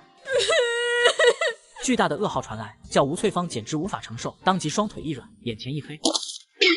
哎呀，翠芳晕了，快来人！这是怎么回事呀？快来人！很快，三人回到了陈家。这回陈青山刚看到心心念念的父女俩，还没来得及招呼，视线就转移到我身旁的叶青雨身上。这小姑娘怎么过来了？过来找张强吗？陈青山只知道这小姑娘是张强那边过来吃过酒的亲戚，现在看到对方，第一反应就是过来找张强的。太爷爷之前可嫌弃大姐姐瘦的，不会是要赶走大姐姐，不让她给爸爸做老婆吧？小姑娘你也来了，是找张强吧？快进屋坐。我不是来找张强的。不是找张强，那你？爷，这是我女朋友叶青雨，她这次跟我过来是特意见您的。啊，女朋友？这话一出，饶是这个经历过大风大浪的男人，看着跟前跟个仙女儿似的小姑娘，一双老眼瞪得极大。这天仙似的善良小姑娘是我大孙子的女朋友？不会吧，这小姑娘怎么可能会？爷爷你好。听到这未来孙媳妇这声爷爷，陈青山当即倒吸一口凉气。要不是最近身体养得不错，他恐怕当场激动的晕过去。陈家老祖宗们显大灵了，大孙子还真找了这小姑娘做女朋友。啥？你们要在青雨寒假结束前结婚？这俩孩子不是还在交往吗？这小姑娘也还没毕业，怎么这么着急结婚呢？而且娶青雨这样的城里姑娘肯定得花不少钱吧，特别是家里这套老房子也得修一修才行了，一时半会儿也挣不到这么多钱呀。爷，我这趟去荣城挣了不少钱，跟青雨结婚的钱你不用操心。挣多少呢？我估摸着2000应该顶天了。上次卖土豆，那是土豆真好吃，大家吃个新鲜。这卖布能挣啥钱？一看叶青雨就不是普通人家的姑娘，要娶她回家的话，没有个几大千恐怕难，不多也就3万。就连一旁正喝麦乳精的叶青雨，听到我说出来这个数目，都差点没一口呛出来。我知道陈旭很挣钱，但是没想到竟然挣了这么多钱，1万块，就算是在我们家也是一笔不小的数字，何况3万。我倒不觉得这钱多，特别是让我想到了一个人，一个一生大起大落，让我印象极为深刻的人——李广九。在79年改革开放之前，那个万元户十分罕见的年代，上面完全不允许私人做买卖的情况下，他硬靠着卖炒瓜子，在那个年代一跃成为了百万富翁。本来我还琢磨着过完年以后的发展，这下心里顿时就有了眉目，变得豁然开朗起来。一旁的小鱼儿从回家开始就一直观察着老爷子对叶青雨的态度，看了半天也没发现老爷子生气，反而笑得满脸乐呵呵的。那时候我跟太爷爷说让漂亮大姐姐给爸爸做老婆的时候，太爷爷不是说大姐姐太瘦了吗？另一边，陈国栋一家3口刚从镇上风尘仆仆赶回来，穷鬼一家有拖拉机坐不起，只能坐这个驴车，颠死个人。刚才听街上的人说，陈旭好像带回来了个女朋友，就连街上那个吴寡妇都看不上的人，他会带一个什么样的女人回来？多半也是个买1送1、2、3的二手货吧。这么想着，一家子就到了院子门口。这是什么东西这么香？哎呀，堂弟！张强刚要上前跟我招呼，却在看到叶青雨时，顿时心中警铃大作。这不是那个我当初送到陈旭床上的女生吗？她怎么来了？该不会是事情暴露，过来追究我的责任了吧？张强做贼心虚，看到叶青雨，脸色顿时惨白。当然，他怕的不是这个文静的女生，而是他家背后滔天的势力。陈倩楠看到叶青雨，也差点就没站稳，踉跄着往后退了2步。陈旭回来了，大伯过来坐，这是我大伯。大伯你好，我是陈旭女朋友叶青雨。我是陈旭大伯，你好。陈国栋答应一声，才拘谨地朝几个人那边走去。叶青雨也注意到了张强和陈倩楠，有些印象，这好像就是陈旭的堂姐夫和堂姐。青雨他们就不用招呼了，毕竟叶青雨一清白小姑娘，会跟我奉子成婚，全拜这2人所赐。即便他现在不知道这两人的恶行，我也不打算让叶青雨跟两人笑脸相迎，把两个将他做陷害工具的恶人当堂姐和姐。你们先去做午饭吧。张强和陈倩楠也反应过来叶青雨不是过来问罪的，心头一松，再看着我，哪里还敢待，赶紧前后回了东屋。两人离开，桌子上的气氛才缓和下来。陈国栋看着一桌子他一年到头都难得吃上一次的美食，内心犹豫挣扎好半天。陈旭，你这是做的什么生意？看上去挣了不少钱。我就是去广城弄了些布来卖，不过现在马上就过年了，再做这个生意来不及。确实，再来回折腾一趟就过年了。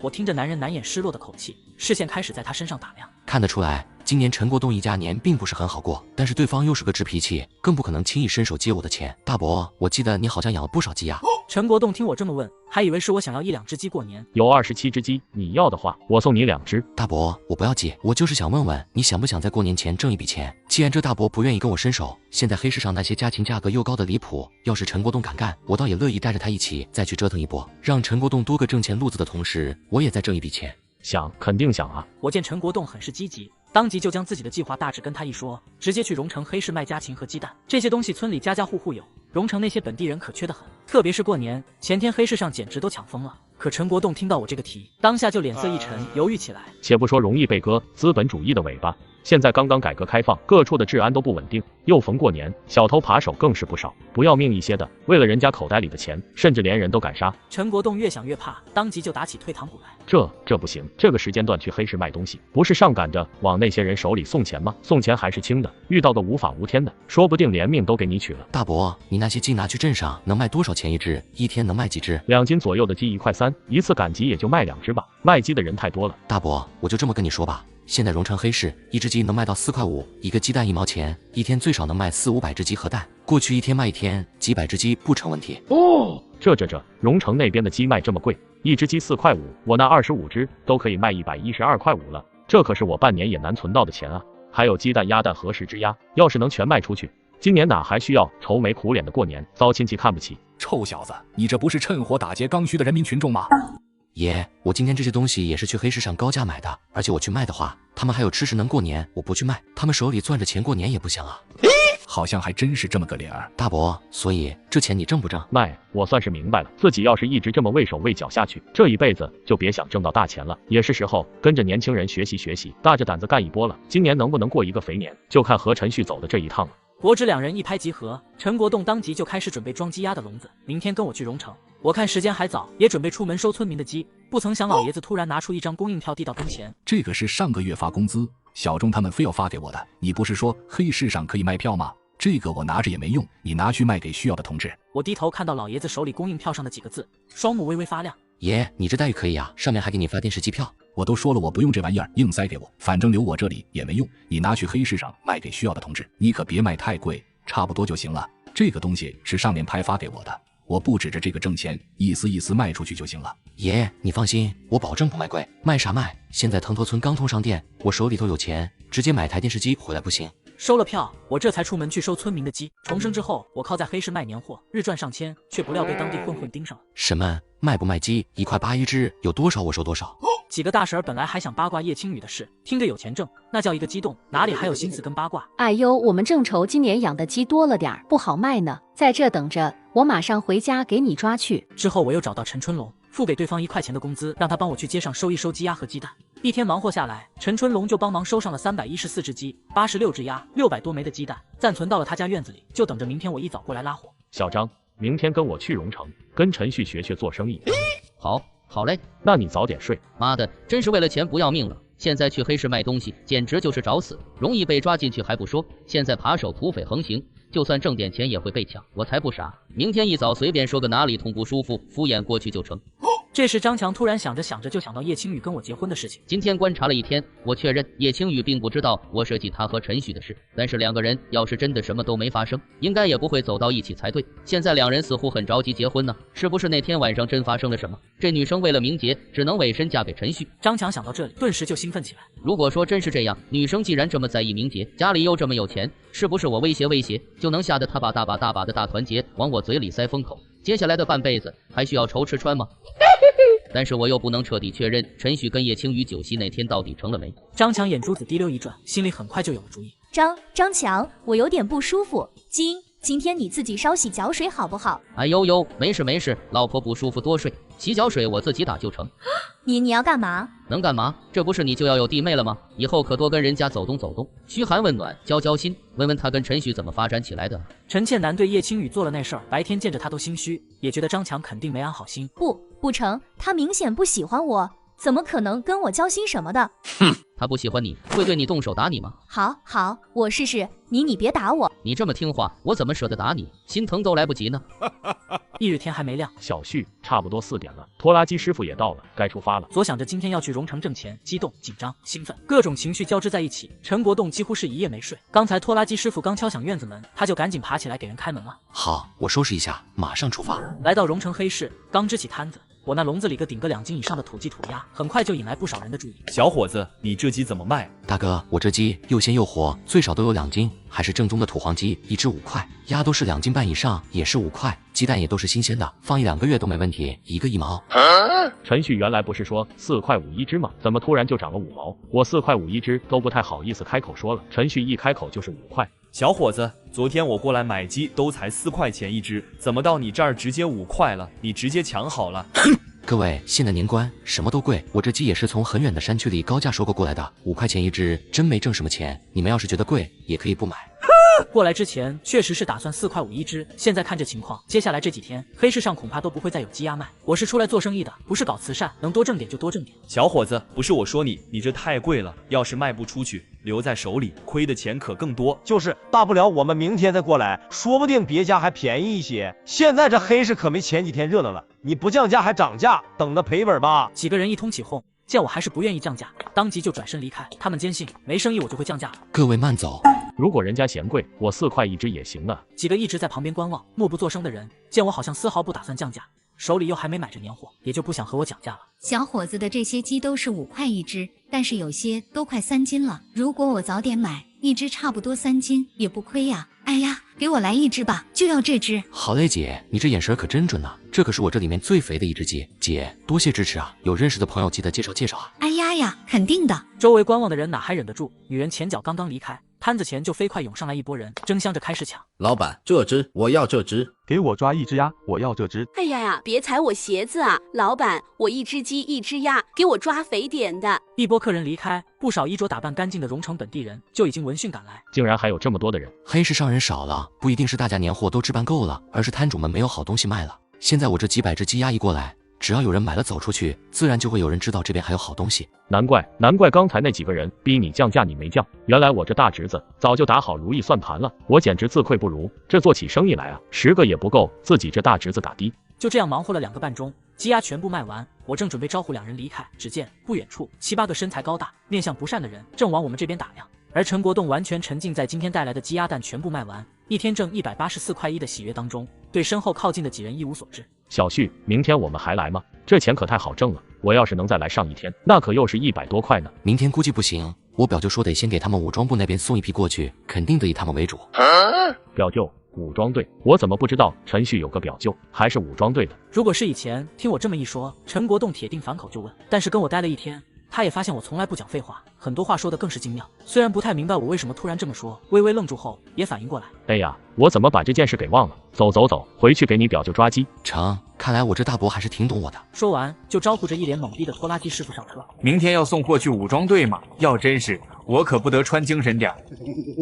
先离开再说。后者听我语气不对，哪还敢耽搁，赶紧开着车子离开。离开时，拖拉机师傅和陈国栋人才注意到，那几个虎视眈眈盯着他们这边的人反应过来，当即冒出一层的冷汗。拖拉机师傅更是猛踩油门，一溜烟就赶紧把车开走。操，真是武装队的人，好不容易见着一个肥的，竟然跟武装队有关系。那也没办法，万一真动了武装队的人，吃进去都来不及消化，就得吐出来，100%被抓进去炖橘子，进去更没好果子吃。真他娘的可惜，难怪敢带这么多东西过来卖，原来是有后台。还是觉得那个小子挺贼，要不我们再跟上去看看。就是，我觉得刚才那小子好像是看到我们了，故意吓唬人。几个人简直心痒难耐，既忌惮那我口中的表舅，又觉得我是不是虚张声势，实在不想错过这么一头肥羊。拖拉机离开没一会儿，2辆自行车就飞快朝拖拉机消失的地方跟了出去。离开黑市，我让拖拉机师傅将车开到供销社，来到店里拿出电视机票，跟店员招呼一声，选中一台总共380块的熊猫牌黑白电视机。您的电视机相应配件也在里面。出了店，我看到不远处2道熟悉的身影，驻足站了好几秒钟，才端着电视机上车。东哥，电视机一台得好几百吧？这是一头大肥羊，咱们赶紧冲了它！你二逼啊！这人他妈是我们能冲的？咋冲不得？他个头高，我们人多还有家伙。你怎么不想想，那电视机票就算是荣成万元户也未必有，为啥人家手里有？你个哈皮去冲嘛！冲了抢着去吃花生米。虽然说为了钱我们敢杀人，但并不代表我们知道这人动不得，还要赶着去吃花生米。见拖拉机离开，男人就抄上自行车，带上小弟离开。陈国栋和拖拉机师傅看着那两人彻底离开，才松了一口气。好在小旭你机灵，不然这次我们可就完了。这活儿过年前我可不来了，太吓人了。大伯，这黑市上的生意一直有，只是年前风险太高，一次就差不多了。你要是想继续，过完年可以接着干，那时候风险低，挣钱虽然利润会低，但是也比在镇上卖赚得多。我年后继续干，今天虽然凶险，但是口袋里这185块钱，让我感觉这一切都值得。也坚信要挣大钱，确实不能畏手畏脚，必须走进城市里来才行。今天314只鸡，86只鸭，除去成本能挣1280块，600枚鸡蛋42块钱，这来回一趟又是1300多。这笔钱就算去荣城，也可以在偏一点的村子里买一套2手房了。回到家后，我前脚刚搬电视机进屋，村里就传出陈旭给家里买了台电视机的消息，就轰然炸开。要知道，在这个年代，普通人一个月的收入30多块都是算好的，一台电视机最少也得不吃不喝1年才能存到这么多钱，更别提大部分家庭连温饱都难以解决，怎么可能在这上头花钱？我这电视机一买，可不就成了藤头村的头号人物？而吴翠芳正好在村中央，什么消息他这儿想不听都不行。这2天陈旭又是卖鸡又是买电视机的，我简直后悔死了，当初怎么就判断失误？好好的男人给错过了呢？就算当时陈旭没有想法，起码在一个院子里住，多待一些时日，主动一点，人不就到手了吗？我真是个蠢货啊！你个臭小子，不是让你去把供应票卖了，你直接买台电视机回来，这不得几大百？你马上就要结婚，以后还得养媳妇孩子，手里有几个钱，怎么不知道省着点花？曾被全村看不起的穷小子，如今却成为了村里第一家有电视机的家庭，屋子几乎坐满了半个村子的人。哎呀，原来电视机是这样的呀，这咋做到的？里面还真有小人在动，这是在修铁路吗？这个看起来也不错，看看我们这华夏的铁路究竟是怎么修起来的。叶青雨对电视剧兴趣不大，独自坐在堂屋门口看书看得入迷。西屋今天怎么这么热闹？昨天陈旭买了台电视机回来，村里跑来不少人来他家看电视。这陈旭竟然搞到电视票，还花几大百买了电视机，看来昨天去卖鸡挣不少钱啊。爸呢？跟陈旭一起去下街里给唐伯父家按年猪了。怎么没叫上我？我也可以出力的。哼，能叫你去吗？光蹭饭不干事，丢人。对了，把鸡鸭卖了多少？全卖光了。什么？全卖光了？我记得那些鸡鸭他卖4块5一只吧？全卖完不是一天挣了100多？张强顿时兴奋了，也后悔了。早知道那边市场这么好，我昨天就跟着去了。不过现在距离过年可还有5、6天，既然昨天一天就卖光那么多鸡，说不定接下来2天更好卖。不过一想着去黑市，他又有些忌惮。爸今天身上有没有伤什么的？没有，精神的很。看来荣城没有我想象的危险啊。陈旭前天可是要收几百只鸡，今天也去按年猪了，看样子也是已经卖完了，起码也挣了7、800，都能安全回来。我要是去挣个300、500的，更不用担心了。媳妇儿，爸挣那么多钱，应该要给你一些买衣服什么的吧？陈倩楠听到他的话，当即护住一侧衣服口袋。没有。哎呦，臭娘们，还敢藏私房钱，还是大团结，你他妈胆儿也太肥了。哼！张强本想抬手就往头上招呼，不过想到接下来还要陈倩楠办的事，又将手收了回去。好了，大过年的不打你，等爸回来，你跟爸说我去镇上2天，帮我妈准备点年货。好，最好死在路上，别回来了。记住，多跟弟妹套近乎，混熟一点。等我去镇上回来，听听成果，要是不满意，好。招呼一声，张强这才准备出门，看到叶青雨还在堂屋。弟妹看书啊。叶青雨淡淡望他一眼，礼貌性应上一声，没再搭理。张强吃了一记冷脸，抽了抽嘴角，就大步出门离开。哼，现在对老子爱搭不理，等老子抓到你把柄那一天，定让你跪下来求老子。不过现在当务之急是回镇上，让老娘给我些钱，收一些鸡去荣城黑市卖，偷偷把这大钱挣了。嘿嘿嘿，老子这次要发大财了。张强脑海里幻想着在黑市大把收钱的场景，却没想到这次他一去就要吃瘪了。半个小时后，叶青雨正看得入迷，陈倩楠忽然来到他身旁。四堂姐，弟妹看书啊，我煮了一些咸水花生，你尝尝啊。谢谢。叶青雨对陈倩楠倒不是太反感，对方都热情地将花生端过来招呼，他也不好意思拒绝，招呼着人赶紧坐。这是什么书啊？刚才看你看得很认真，应该挺好看的。一本文学小说，看起来还不错。你想看，我借给你看。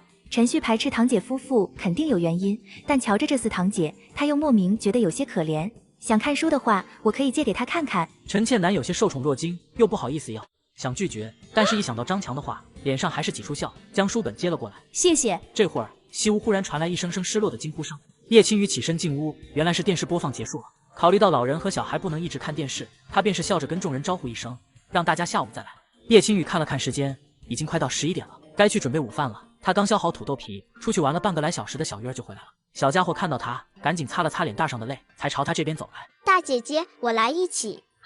鱼儿，你怎么了？大年哥哥把我推倒了，还说什么？他说我没有妈妈，爸爸是傻子，不会管我，专门欺负我。叶青雨简直又气又心疼，将小奶团全身上下检查了一个遍，见手掌上一道明显的擦伤，心底一股无名火蹭蹭直往头上冒。鱼儿，谁欺负的你？带我过去。就是大年哥哥，他家就在铁匠伯家旁边。我既然要跟陈旭结婚，就是鱼儿妈妈，谁欺负我女儿，我肯定第一时间就得上门去跟对方家长谈谈。叶青雨带小鱼儿上门的时候，院子里只有一个阿婆跟小男孩在家里，小鱼儿也是被这小胖墩欺负的。叶青雨也没耽搁，跟小鱼儿确认人之后，直接开门见山，将小男孩推小鱼儿的事跟对方说了一遍，也没有为难的意思，就是打算让小男孩给小鱼儿道歉，保证以后不再欺负他。然而接下来孩子奶奶的表现却让叶青雨大跌眼镜。哎呀，小姑娘，小孩子推推拉拉的事儿很常见的，大人插手就不好了吧？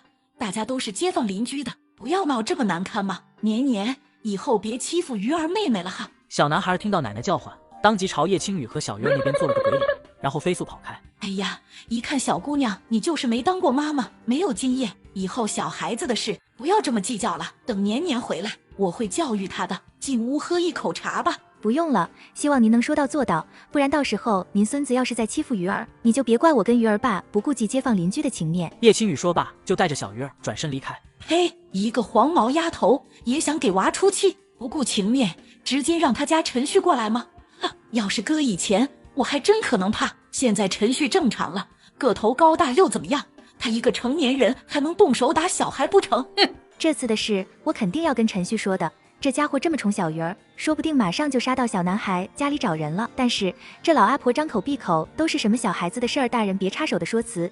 陈旭过去揍了人，指不定反被倒打一耙。叶青雨思索片刻，心里很快就有了主意。中午12点不到，我婉拒陈春龙的午饭邀请，匆匆赶回了家里。刚走进院子，还没来得及出声招呼，就听见堂屋门口传来叶青雨的声音：“鱼儿，不能因为我们弱小就轻易让人欺负，及时跟爸爸妈妈说也是对的。但是我们不一定能时时刻刻在你身边，打不过的话就多求助身边的哥哥姐姐，要懂得自己想办法。这些糖果和瓜子你带去分给隔壁哥哥姐姐们吃，以后多跟他们玩。要是有人再欺负你，也别客气，让哥哥姐姐帮你揍回去就行。”我本来听到小鱼儿被欺负，就要冲出去询问，但见到这妮子往小家伙口袋里塞东西，不过这确实是个好办法，也是没想到叶青雨平时看起来可是要多文静有多文静，竟然还会使用这种非常手段呢。好的，谢谢妈妈。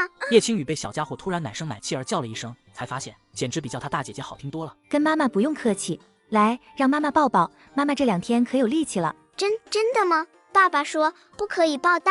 没事儿，爸爸不在，我就偷偷抱一下。在的话我肯定不敢，这家伙紧张的跟什么似的。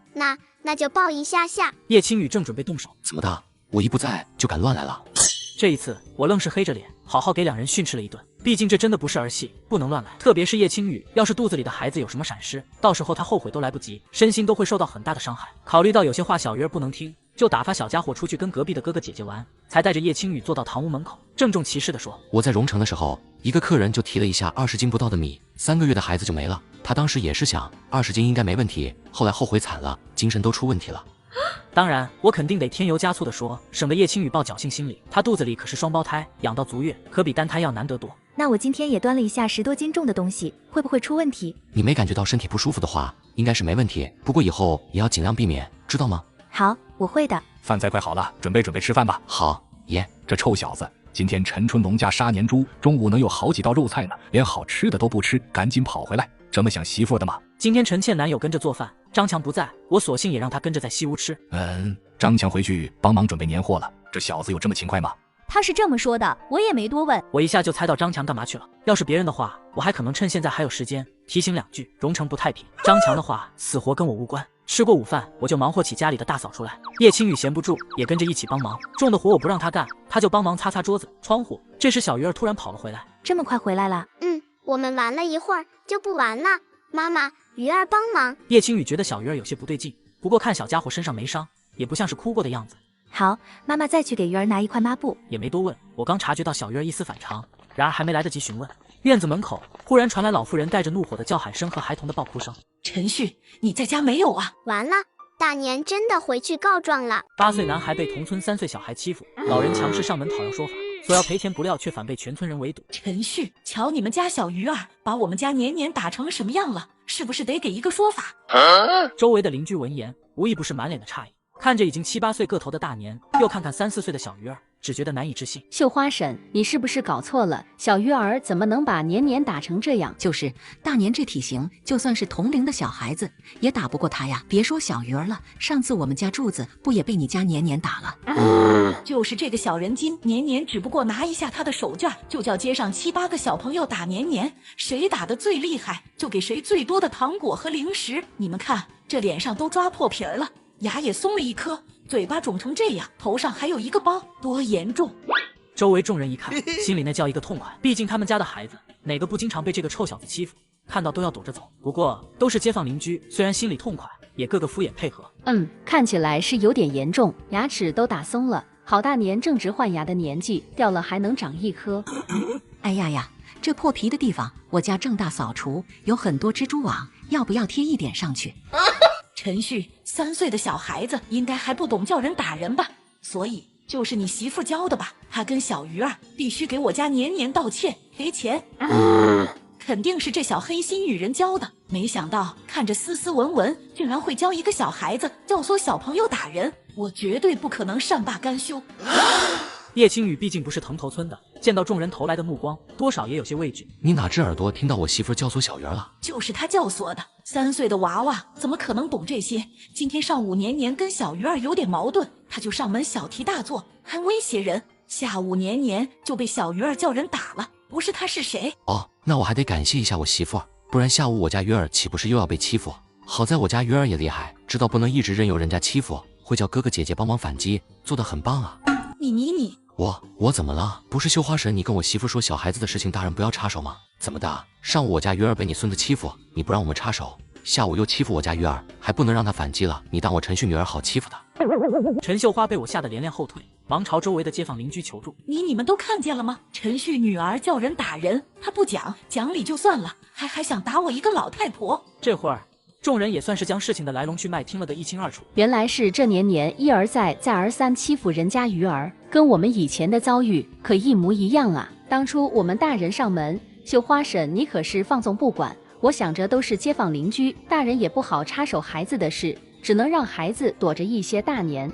就是我家狗蛋也一直被你家大年欺负，我觉得这次小鱼儿做得好，是该给大年一个教训了。像你这么惯着啊，大年以后出社会是要吃大亏的。绣花婶，我也觉得这事儿鱼儿没错，谁让你家大年总欺负人家呢？就是嘛，绣花婶你也真是的，大年欺负人的时候，你说小孩子的事大人别插手，轮到大年身上来了，你就上门闹，你这很没原则啊！众街坊你一言我一句，阵营全站到了我一边，唾沫星子差点没喷陈秀花一脸。陈秀花连连后退，见我这会儿也面色不善地看着他，要是真动手，恐怕这样街坊不会帮忙拉，恐怕还帮来上2拳头。他哪还敢待，只能灰头土脸，赶紧拉着大孙子灰溜溜地离开。只有别人想要欺负我们的时候，我们才能这样，不可以用这种方式去欺负别人，知道吗？好的，爸爸，我才不欺负人呢，被人欺负可难受了。这次鱼儿做得很棒，不要怕那个小胖子，以后被人欺负了，也要及时告诉爸爸妈妈。好的，鱼儿记住了。晚饭时，叶青雨将爸妈可能在这2天过来文兴镇的事情大致一说，我跟陈青山商量了下，决定明天先带着叶青雨回文兴镇，到时候见了岳父，谈婚事，双方家长再约个时间见面。小旭、鱼儿、青雨，赶紧尝尝这些东西味道怎么样，特别是这个腊肠，鱼儿太外公觉得很好吃。对了，外婆、伯父、伯母大概什么时候回来？我得提前做好心理准备。之前写信过来说是今天或者明天，如果今天不来，最晚明天就会过来。应该是明天。小旭你也别紧张，你这么优秀，叶远山那臭小子能有你这样的女婿，是他的运气。与此同时，荣城黑市几个小时的时间，张强带过来的100多只的鸡就被客人抢得七七八八，衣服、裤子，甚至三角裤的口袋里也塞满了鼓鼓囊囊的钱，简直兴奋又激动。果然来黑市卖东西就是暴利，难怪陈旭过来买一天就直接买台电视机回去。我这一趟112只鸡，每只进价2块，4块5一只，卖完直接就能进账504块，回去还了那些赊鸡给爸妈224块的本钱，这一趟直接就挣280，简直不要太爽。一天卖280，距离过年还有5天，明天过来涨一波价，1、2千不是妥妥到手？发了。他光顾着兴奋，殊不知不远处已经有几个人早已盯上了他。卖完鸡，张强刚要收摊，忽然抬头一惊，发现几个面色不善的人正朝着他走来，一股不祥的预感顿时涌上心头。你们干嘛？看不出来吗？打劫啊！张强怎么甘心就这么将钱送人？特别是他买这些鸡还欠着200多的账，心头一横，当即就要跑。妈的，还想跑？给老子干死他！衣服扒光，1分钱也别想给老子带走！哼！话音落下，一双双沙包大的拳头就密密麻麻落住。救命！爱国叔，苏婶，不好了！彩云，你这是发生啥事了？叔婶，张强家不是从我们这里收了鸡吗？昨天他在荣城遇到土匪了，钱被抢光了不说，腿也被打断了一条。他跟家里人上我家收鸡的时候，我就说过年关荣城不太平，他非要去。今年他家这年不好过，那有什么办法？乡里乡亲的，他爸妈非要赊鸡过去给他，我们不赊也不好啊。别说他们家年不好过，我家也是啊。我说10只鸡给他，现在他钱被抢了，人也进医院，肯定是没钱还我，我真要被我家男人骂死。那个张强是不是你堂姐夫？是。那怎么办？那张强虽然看上去就是个泼皮无赖，但是怎么说也是陈旭的堂姐夫。现在这情况，腿被打断了，陈旭多少也得管管吧。而且这张强腿断了，四堂姐以后怎么办？你同情谁都可以，但是张强这个畜生，就算他死了，你都不可以对他怜悯半分，知道吗？为什么？我并不想让叶青雨知道这个畜生的行径，毕竟这件事他知道了只会让他为难。去告的话，他名声就完了；不去告的话，他肯定不能眼睁睁看着张强逍遥法外。这个人，我自然会想办法处理掉。他就是个畜生，听我的，不可以担心他或者帮助他。好，那就不管他。二老第一时间也将这件事告诉了我，他们也知道我跟张强家的关系。不过两人没想到的是，我不仅不管，也让他们不要管。二老本来就不喜欢张强，这会儿听我这么一说，一看就是有矛盾。我们当然站大外孙婿这边，不管就不管。中午，2辆汽车高调行驶进文兴镇，停到了刘爱国家院子门口，引来街道上不少人出门围观。哎呀，一看就是爱国叔女婿回来了，这排场，这阵仗也太气派了吧？可不是，要不是二老不愿意，恐怕这女婿早都把一家子接到京都去了。嗨，接去能干嘛呢？青雨妈妈已经不在了，女婿也再婚了，二老过去恐怕还不如在这里舒坦呢。车子刚刚停稳，随后就下来了一个身段婀娜不过40岁的女人和一个容貌清纯、年纪不过17、18岁的女生。这会儿，小鱼儿玩石子玩的正花，忽然见到2个看起来超级漂亮的姨姨和大姐姐，当即呆住。你是谁？我记得刘爱国家不是就他前妻一个女儿吗？怎么大过年的院子里有个小孩子？姨姨，大姐姐，我是小鱼儿，我去叫太外婆。这个姨姨跟大姐姐也好看，但是怎么看起来比妈妈凶那么多？太外公、太外婆，有客人。小旭、青雨、远山他们来了，走，去门口接人。我听到是老丈人回来了，那叫一个积极，赶紧带上叶青雨，跟着二老一起出了厨房。上集说到，我上门去见未婚妻父亲，结果却是他后妈带着妹妹来了。陆美云，远山呢？伯父伯母，远山他最近忙着升政委的事儿，走不开。我虽然也忙着家里一堆的事儿，但也得抽出时间过来替远山看看您二老。静儿，快叫外公外婆。叶静思自从进了文兴镇，就一脸的不乐意，这会儿听到陆美云的招呼，才敷衍的跟二老点头招呼一声。妈，什么时候走啊？哎呀，东西送了就走。这位是？这是我男朋友陈旭，本来今天要让他见见我爸的，既然他不来，你就替我跟他说一声，我要结婚了。这是我妈，你跟他打个招呼吧。说这话时，叶青雨连看都不愿意去看陆美云一眼，妈也说得很艰难。伯母您好，我是青雨男朋友陈旭。陆美云和叶静思听到我俩的话，当场愣住。我是万万没想到，叶青雨竟然会喜欢年纪大7、8岁的男人。虽然气质不像山里村夫，但全身穿着可没一件名贵的，普通的不能再普通，一看就是个没背景、没后台的男人啊！短暂的惊愕过后，陆美云反应过来，顿时心中大喜。难怪一进门就觉得这男人跟叶青雨凑得近，没想到一问，两人竟然要结婚了。家里叶老爷子和叶远山都想让叶青雨跟高元帅家孙子高建伟结婚呢。要是叶青雨跟这个陈旭结了婚，板上钉钉了，叶青雨跟高建伟的婚事不也黄了？我女儿叶静思不就有机会了？想到这里，陆美云当即露出热情似火的笑来，也不急着走了。哎呀呀，青雨你这孩子真是的，怎么谈恋爱了都不写信跟爸妈说呀？要是妈不过来，你这孩子得瞒着家里到什么时候？走进去跟妈好好说，你们这是怎么回事？结婚又是什么打算？你放心，妈是个开明的人。这陈什么来着？看着也是个不错的孩子。走走走，进屋坐着说。晚上我就写封信给叶远山这混蛋，以后人不来，就别让些恶心人的玩意儿来我家。算了，今天要谈好事儿，别这么大火气。来到屋里，陆美云就迫不及待地询问起婚事以及我的背景，特别是在知道我还是个二婚带女儿的情况时，震惊又狂喜。这么差劲的孙女婿，叶老爷子的气死吧！小旭，你这人格魅力很大呀，我们青雨眼光那么高，也被你拿得死死的，赶着跟你结婚哩。伯母您可过奖了，要说魅力还是得您。我丈母娘前脚刚走，您紧跟着做了续弦。这山高路远几千公里，您还跋山涉水过来给伯父传话，难怪他能让你这么快做上续弦呢，够努力。交谈几句，我也看出来了，这女人是续弦。叶青雨后妈更不是真心祝福我跟叶青雨的人，跟这种人说话，我可没必要给她脸面。姓陈的，你会不会说话？静思，你怎么跟你姐夫说话呢？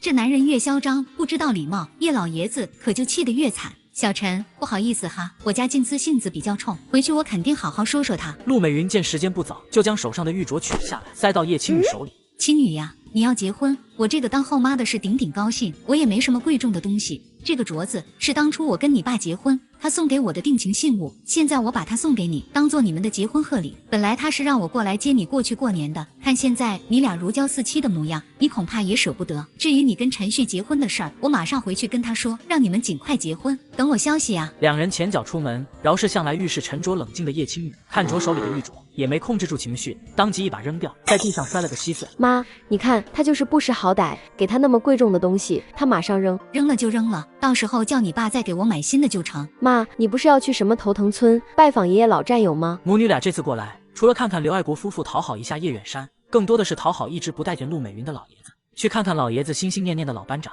不过现在陆美云不打算去了，不去了，我们得赶紧回京。来都来了，为啥不去？而且爷爷不是跟这个战友交情很好吗？我们去拉拉关系，爷爷不就能对我们好点？你呀，怎么就没遗传到你妈这聪明的脑袋瓜子呢？点分不清主次轻重，我得赶紧赶回京都，把户口本给叶青雨寄过来，在叶远山和老爷子知道之前，让他赶紧把婚结了，板上钉钉啊！妈，是你话不说清楚，好吧？你想不想跟高元帅家高建伟结婚？那肯定是想的，但是他跟叶青雨……说到这儿，他才恍然反应过来，按照爷爷跟爸的意思，是想让叶青雨跟高建伟结婚。但是如果叶青雨跟这个男人结婚了的话，那这好事不就落到自己头上来了？妈，我懂了，还算聪明。现在只要叶青雨结婚，叶静思跟高家那小子结婚，以后我这当妈的家庭地位不也直线上升了？特别是以后叶老爷子要是知道自己孙女儿嫁了一个二婚的山野村夫，气都能气个半死，更别提事事偏袒照顾他了。当然，叶老爷子这老战友，他也得抽空过来拜访一下。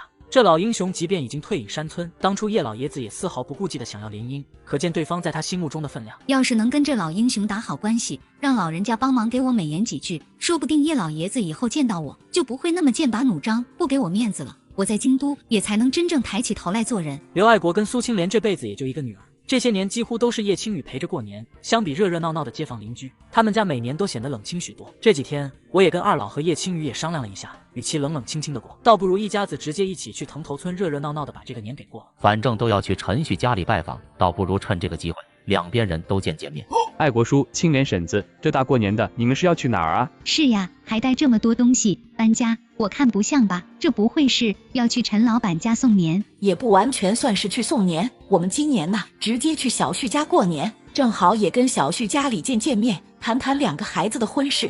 哎呀，我瞅着这小陈老板啊，越看越不简单，说不定啊，以后我们这文兴镇还能出个万元户女婿哩。确实，小陈老板看着就是个头脑灵光的，估计不出1年就能上升万元户的级别。可不是嘛，不像我们胆子小，不敢出去干，一辈子就守着这个小地方。话也不能这么说，你看那张强，不是胆子大了一回，结果呢，腿让人打断了，听说得500块才能治好，老丈人也没那么多钱接回去了。不是吧？不是说张强是小陈老板堂姐夫吗？按道理小陈老板会接济一下的吗？这不清楚，怕是有矛盾。张强啥样的人我们会不知道。与此同时，东屋，张强躺在床上，看着他那再不手术就要残废的腿，求助的看着床边的陈青山和陈国栋。爷，爸，我真的不想残废，你们救救我好不好？一旁一起送张强回来的张父张母也是一脸着急，张母更是直接扑通一声跪到陈青山和陈国栋跟前。亲家公亲家爷，我们就这一个儿子都入赘到你陈家来了，现在去做生意出了事，你们要尽力治才是呀。张母一边哭一边开始道德绑架，他自然知道这两人治不了他儿子，但是陈青山大孙子我可以啊。张强不是说陈旭在荣城挣大钱了吗？身为堂弟，500块钱怎么会拿不出来？亲家母，你别这样，我100多块钱都已经全给张强付医药费了，我真没钱了，不然我也不会放着不治。怎么说张强是入赘到我家的女婿，有钱怎么可能不治？你没有，你那个侄子陈旭肯定有。我们家张强要不是看他去荣城卖鸡挣了钱，也不会跟着去卖呀。这事儿吧，也算是因他而起，他也算是张强堂弟了。买鸡那200块钱我们也还不上，张强这腿让他给点钱治治，再帮我们把那200块钱还了，我们家也就不追究了。兄弟，你这是人说的话吗？你怎么不问问你儿子去荣城做生意有没有跟家里人说？现在腿断了，还怪陈旭头上来了。不管你家张强是腿断了还是死了，都跟我家陈旭没半分关系，别乱往人头上扣屎盆子。陈青山简直气得头顶冒烟，完全不想再跟张家人多待，呵斥几句，当即就出了屋子。亲家公啊，你们可不能这样啊！我张强好好的一个儿子入赘到你家来，可不能让他残废了。亲家公，买鸡的钱先不说，张强的腿起码是要帮忙治好吧？买鸡的钱不说，你能还得上吗？蠢货！哎，当初怎么就听了那媒人的胡话，招惹张强这一家子，过1个年都不安生。中午11点半，陈青山和陈国栋风风火火地迎接叶青雨一家。快，都进屋坐！怎么带这么多东西过来呀？哎呀，这些都是做来过年吃的。今年我们老2口在家过年又太冷清，恐怕要叨扰一下你们了。哪里，可不能这么说。以后我们就是一家人了。别说过来过年，只要你们不嫌弃，我们家里随时欢迎你们回来。陈国栋趁着陈青山招呼叶青雨一家子，赶紧将我拉到一边，抓了抓头发，欲言又止。大伯，你是想跟我说张强治疗的事吗？对的。那你就别说了，他的事我这边不出力，更不会出钱。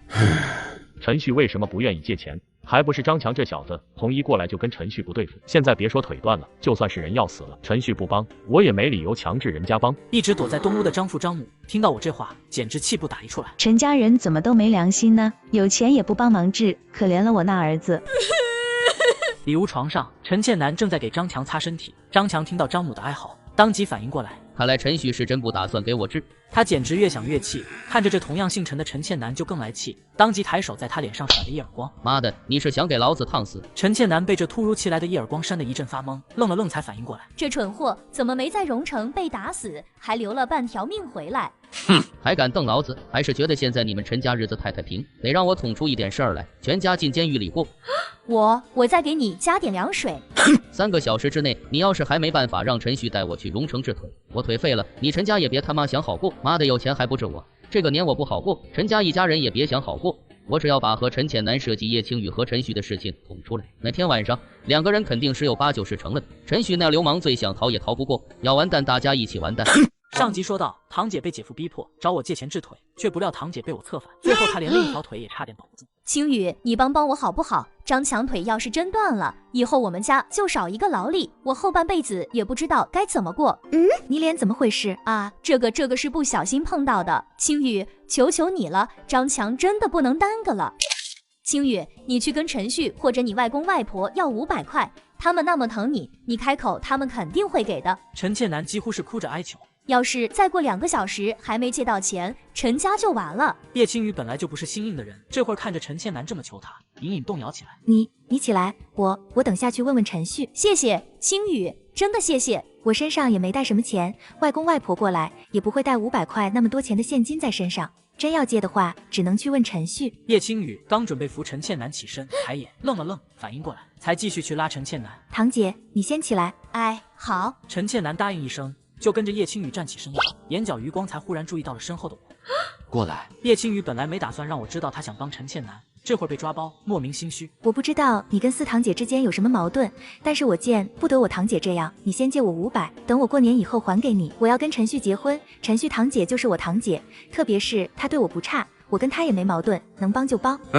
婚都还没结呢，这妮子还真把人当她四堂姐了。你先进屋，我跟堂姐说。你也要帮堂姐吗？你要是再耽搁不回去，说不定我就改变主意了。这就走。叶青雨哪还敢耽搁，招呼一声，赶紧匆匆走开。叶青雨这么好的姑娘，我却为了一己私欲和嫉妒，差点害了她。如果以后她知道我算计过她，她亲手帮算计她的人治好了腿，那得多难受。为了那种混账玩意，这么不要尊严的求人，值得吗？你这脸是不是那王八蛋打的？是，但是男人打女人很正常的事。哼，你能是容忍男人家暴的人吗？在原主的记忆里，陈倩楠也是个倔脾气，也就陈家男人能让她收敛。那张强什么货色能治他？你是不是被他威胁了？陈倩楠刚跟张强结婚那几天可不这样，虎得很，张强还得看他脸色。现在被打不敢说，还要帮着他求人之腿，不是被威胁了是什么？要不是威胁，以陈倩楠的性格，另一条腿也给他打断了吧？威胁女人，也只有张强那混蛋做得出来。你这么急着他的腿，肯定也是他在威胁你。反正他腿我不可能治，你倒不如直接跟我坦白，或许还有回旋的余地。陈倩楠本来还有些犹豫，这会儿听我这么说，心一横，还不如直接跟陈旭说了，这样还能死痛快点。那我说，但是你要是想打我，也要等我说完。好，说吧。见我点头，陈倩楠才将张强怂恿他设计侮辱叶青雨，再到张强利用这件事威胁他家暴他的事情，一股脑全吐了出来。就是这些。陈旭现在知道我这个亲堂姐不仅冤枉他侮辱叶青雨，还亲手陷害他，肯定气得要揍人。不过我都被张强揍这么多顿，也不怕今天这一顿了。所以这件事就只有你跟张强知道是吧？啊，就我俩知道。姐，你也太好忽悠了吧！你结婚第2天，村民们可是过来检查过我房间的，青雨没在里面。张强说他跟你设计我们，怎么设计的？你说你没做过，他有证据吗？万一是他喝多喝糊涂了，又或者这次去荣城被人把脑子打坏了，胡言乱语呢？你怕他干嘛？这件事我跟叶青雨是不可能承认的，毕竟关系到叶青雨名声。陈倩楠死不承认，张强没证据，叫破喉咙也没人理，倒还可以给他安个诽谤，送他进去。哼！陈倩楠听到我这话，愣了愣，才彻底反应过来。啊，是啊，我怕他干嘛呢？我不承认，陈旭说没有，村民也见证过的，他张强叫破天也没人信。那我这几个月的打不是白挨了？陈倩楠恍然反应过来，又有了我撑腰。想着这些天受的苦和委屈，张强那威风恶心的嘴脸，简直越想越气，越愤怒。他视线在周围巡视一圈，落到墙角一根手臂粗的木棍上，一咬牙，当即上前捡上木棍。今天不该死那挨千刀的混蛋，我就不叫陈倩楠。妥了，陈家女人可不是那么好欺负的。这会儿，陈国栋早就已经去街上找人借钱，东屋只有张强一家子。反正回镇上也没钱给张强治腿，还得被人上门催债，倒不如在陈国栋家混吃混喝，缠着陈家人给我儿子治腿。张强这腿要是治不好，我们一家就赖在陈家一辈子。这时，陈倩楠踏进屋里，两人看到是他，那叫一个失望。张母甚至还颇为不满地瞪了这个没用的儿媳妇一眼。不在陈家人面前的时候，张强可从不给陈倩楠好脸色，陈倩楠更是打不还手，骂不还口，那叫一个顺从。这会儿两人即便见着陈倩楠拿木棍进门，完全没当回事儿。张强听到有人进来，心里顿时一阵激动，燃起希望来。说不定就是陈倩楠让陈旭同意给我治腿，要送我去医院了。然而，当他看只有陈倩楠时，激动的脸顿时垮了下来。你跟陈旭说了没有？说了。哦，他同意了没？这时他才注意到了陈倩楠手里的家伙，心底涌出一股不祥的预感。你要干嘛？干嘛？当然是干死你这王八蛋啊！陈倩楠，你他妈疯！张强话没说出口，腰上又被狠狠砸上一棒。别打了，别打了，再打老子马上把你跟老子干的脏事儿吐出来。老娘不知道你在说什么，老娘可没跟你干过什么脏事儿。陈旭说了，你他妈要是敢往我身上扣屎盆子，直接告你个诽谤，让你进去关几年。说完，再次举起木棍，一死不离手，将这些天承受的怒火和委屈全部往这个畜生身上还回去。此时，张父张母也反应过来，对着里屋的陈倩楠，你在干嘛？你他妈赶紧把门打开！发生什么事了？没啥事，你四堂姐处理点家事。叶青雨还没反应过来，陈青山几人也听到了动静，一个个哪还有心思看电视，当即起身往东屋奔去。我怕等会儿场面控制不住，让叶青雨在门口待着，也紧跟几人进了门。陈倩楠，你干嘛？张父见自己儿子被打，怒火中烧，跟着婆娘一起出手。然而两人还没来得及扑到陈倩楠身后，就被我从后面扯住衣领，完全前进不得半分。也差不多够了，停手吧。陈倩楠听到我声音，又张强身上补了一棍子，才停手下来。你干啥呢？没天理了！我儿子腿摔断了，你们陈家不给治，就连媳妇也欺负他。要不是我们在，今天我家张强不被打死。今天陈倩楠打我儿子，我一定要告了这陈倩楠，再让陈家人赔医疗费，把我儿子彻底治好。你们陈家欺人太甚。这个是张强今天打的，逼我去找陈旭给钱治腿，这些是张强平时掐的，打我怕有动静，掐我不让我出声，专挑人看不见的地方，除了我这手，我身上就没一处是好的。众人皆是一片哗然，就连张父张母脸上的表情也凝固了，变得心虚起来了。哎呀，你怎么不早说呀？被打成这样！哼，他一上门女婿而已，我们陈家又不是没人，你替他瞒着做什么？我是为了家庭和睦，才一直忍受他这么欺负。但是今天他变本加厉，又逼我去找陈旭拿钱给他治腿，还打我，我不忍了。我不仅要打回去，我还要跟张强离婚。张母听到离婚2个字，顿时整个人都不好了，也没了之前的底气。亲家爷，你们可不能这样。就算我儿子打了陈倩楠，他不也打回来了吗？就算要离婚，也得先出钱把他腿治了。带上你儿子，赶紧收拾东西滚出去！打我孙女，还想让我孙子给医药费治腿？做梦！我不再揍这王八蛋一顿都是好的了。立刻，马上带着你们的儿子给我滚！你们妻，再不滚就不要怪我不客气了。张父张母被陈青山这么一瞪，只觉得头皮发麻，两人哪还敢墨迹，赶紧老老实实去将在床上的张强扶起来，哆哆嗦嗦带人离开。张强现在被打得全身剧痛，被架起来，身上和腿上疼痛骤然翻倍，疼得龇牙咧嘴，哀嚎着出了陈家院子。这时陈国栋刚从街上回来，正巧撞见正架着张强冲出院子的一家子人。亲家公、亲家母，你们这是？张父张母哪敢多耽搁再让陈国栋知道张强打陈倩楠的事儿，招呼都没打一声，就赶紧架着张强逃也似的跑开。几分钟的时间，陈国栋从几人口里知道事情的来龙去脉，当即就要拿上家伙去找张家理论。要不是我拉住，早追出门砍人去了。刘爱国夫妇跟叶青山将张强的底细给说了出来，陈青山几人才知道，原来这张强老婆不是意外死的，是受不了家暴跳的河。陈国栋简直气得面红耳赤，又冒出一股提菜刀去砍媒人的冲动。当初媒人不是这么说的，说他家就是条件不行，老婆意外死的，他会打女人的事可知自未提。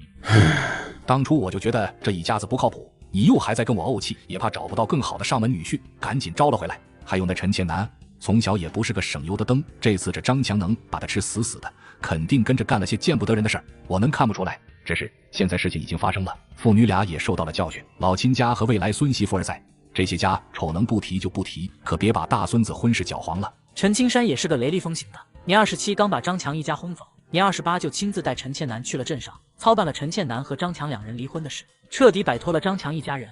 重生80年代，我终于和叶青雨领证结婚。青雨，你爸妈给你来信了。叶青雨从苏青莲手里接过信件，信件内容有很多，大致的内容是陆美云已经摆定她的父亲同意两人的婚事，户口本已经在寄来的路上，等户口本到了，我就跟陈旭结婚。这里面真是你爸的意思？叶远山再不重视他这个女儿，也不可能让青雨这么草率的结婚吧？就当是他的意思，反正只要外公外婆还有爷能同意我跟陈旭结婚就行。伯父怎么说？就同意我们结婚，户口本应该明天就到了，大后天我们就去领证。这么快？不是应该先去京都拜访一下伯父，订婚期，再领证办酒席吗？既然选择结婚，我可是抱着100%认真的态度，直接去领证，这也太草率了吧。我爸很忙，我们先扯证，等他忙完我们再办酒席。女儿结婚也忙得抽不开身。我现在不想坐几天的火车，会难受，而且现在胖了，穿婚服也不好看，酒席等以后再办。虽然跟陆美云不对付，也不想如她的意，但是这一次我还真得连哄带骗让陈旭先把婚跟我结了。不行，最起码我得去见见你爸。后天初3你不想去，我可以一个人过去。哼，你到底是娶我还是娶我爸？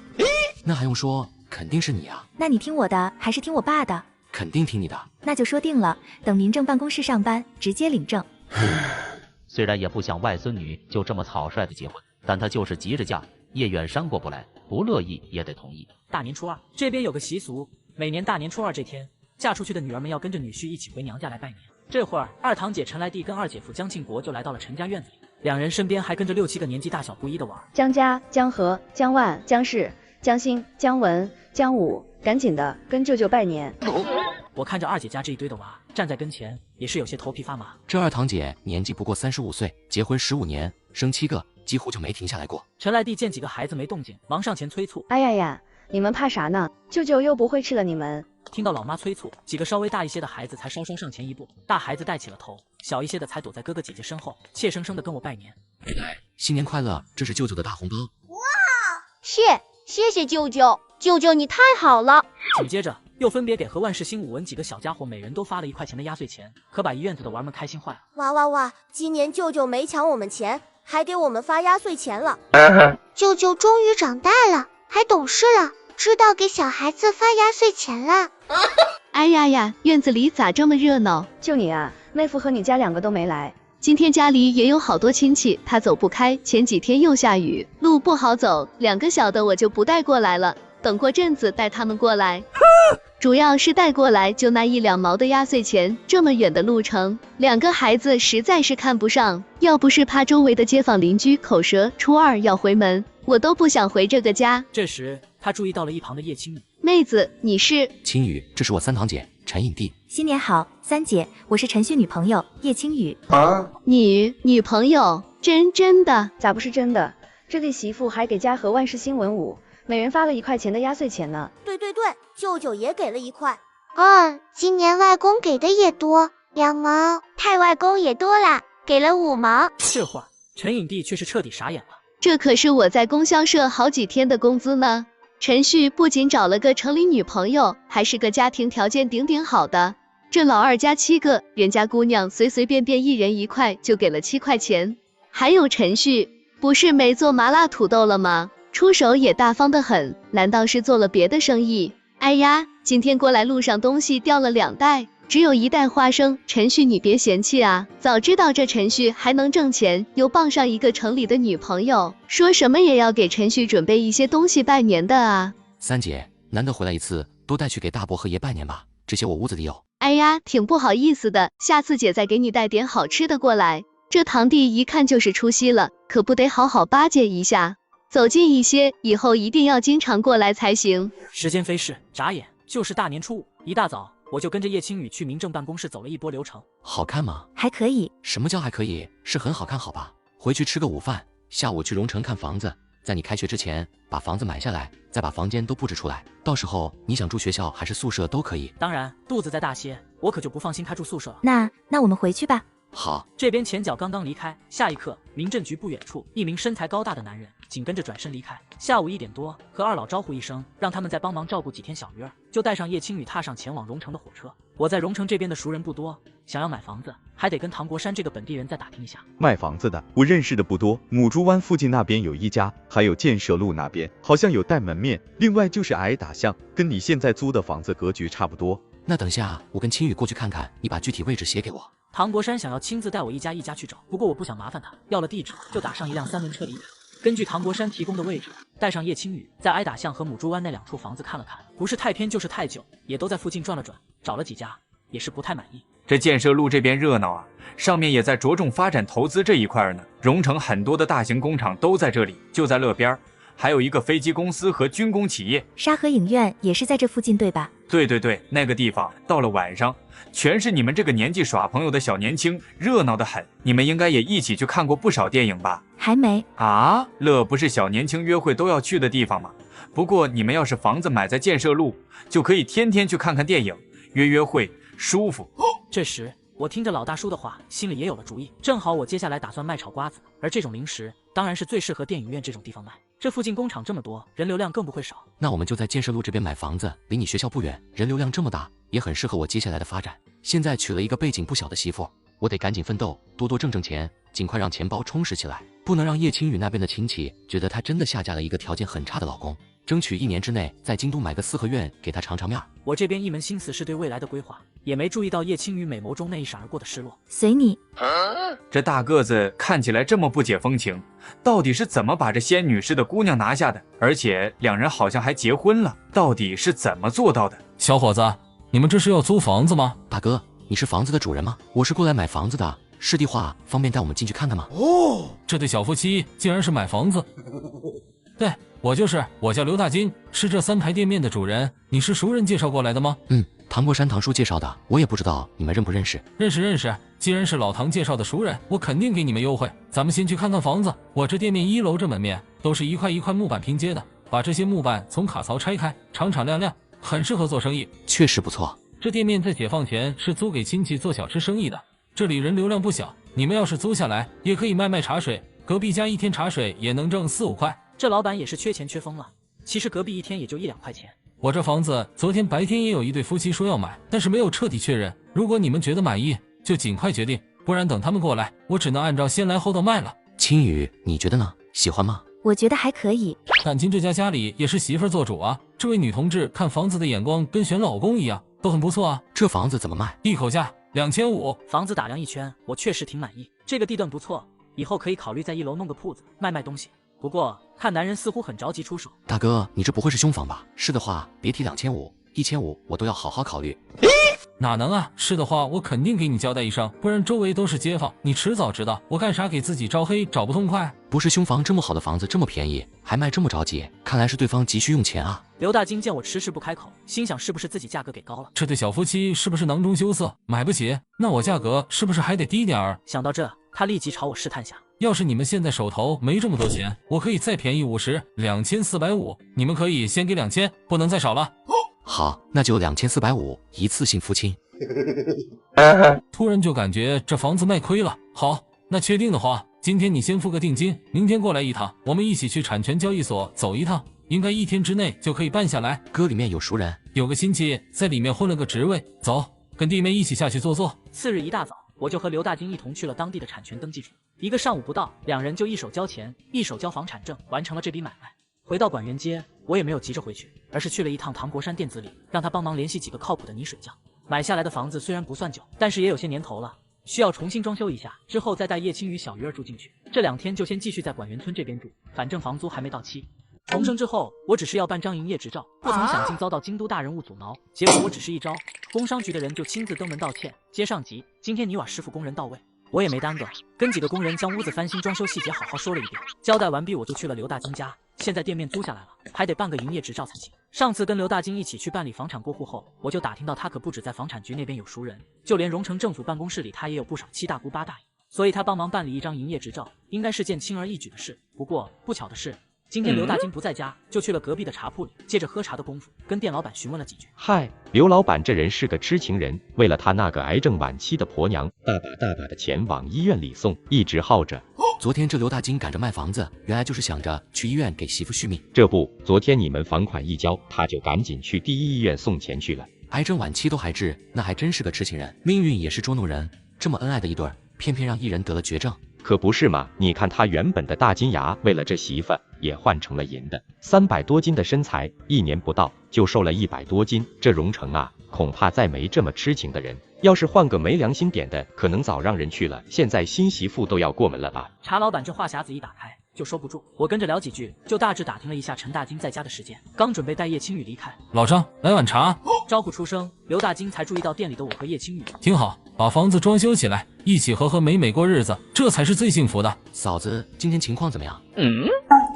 还可以，都跟我说想喝小母鸡汤了，这不赶紧回来喝口茶，就抓只鸡给他炖过去。好了，我得去给我媳妇炖鸡了。大金哥，稍等，我这有件事想麻烦下你。什么事儿？太麻烦的事我可不干，自己婆娘都顾不上，可没闲工夫去管别人。刘大金心里这想法刚冒出来，我就将2捆大团结递到了他手里。事情不大，但是只有大金哥你能帮，打点人情的钱我这边给。什么事儿？200块钱可不少，指不定还能捞着140-150的回扣，多挣点钱治媳妇儿。这不租了个店面，想卖点瓜子，得办个营业执照。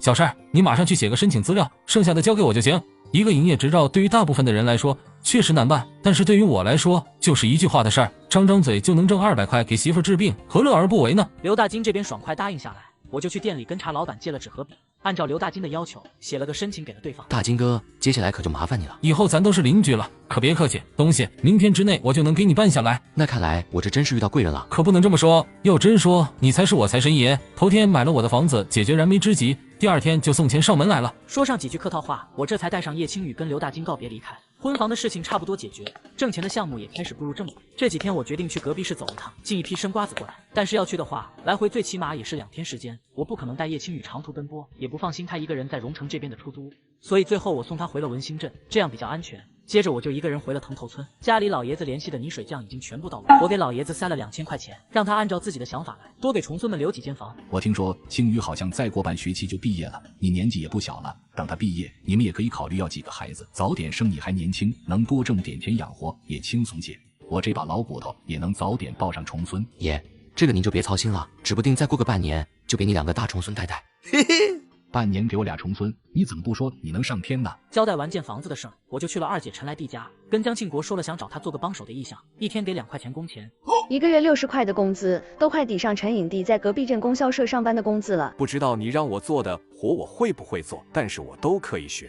成，那就这么定了。找到人手，第2天一大早，我就带上江庆国，坐火车去新城。是收瓜子的啊，快屋里请。花了几分钟的时间，我将收瓜子的价格和数量大致跟对方一说，打算先收5000斤的瓜子回去。同时，我顺道让周老汉帮忙联系一辆货车来装货，送货到荣城，一趟20块。哦，9分钱1斤，收5000斤。对，不过收之前我得看看你们手里的货。成，我们村的瓜子你尽管放心，现在时间也还早，我马上叫人去通知村民，把家里瓜子带过来。这小伙子9分钱1斤收走，我们这不就相当于在捡钱吗？终于不用把瓜子放坏了。很快，周老汉家院子里，村民陆陆续续都扛着麻袋来了。姐夫，每一袋瓜子上称之前，我们都得先验验货。上一世吃过一次亏，去一个村里收茶叶，有的人为了上称多称几斤，就在里面里插那石头，让我栽了不小的跟头。有了教训，现在肯定要谨慎再谨慎。不过石头没掏到，倒是发觉这瓜子有些异样。婶，你这瓜子太潮了，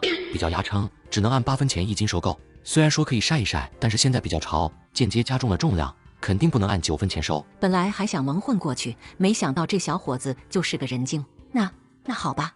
后面的几个大妈看到我在一袋一袋检查瓜子，顿时就不好了。大妈重重叹一口气，只得吭哧吭哧把掺了沙的瓜子又背回去。这瓜子一收，一共5000多斤，花了400多块。回到荣城后，就将瓜子堆进了仓库里。刚卸完货，一辆摩托车就停到了我家门口。大金哥，你怎么来了？陈老板，对不住，你那营业执照我办不下来。如果换作是别人，这营业执照我当天就拿下来了。但谁知道这陈旭竟然得罪了上面的人物。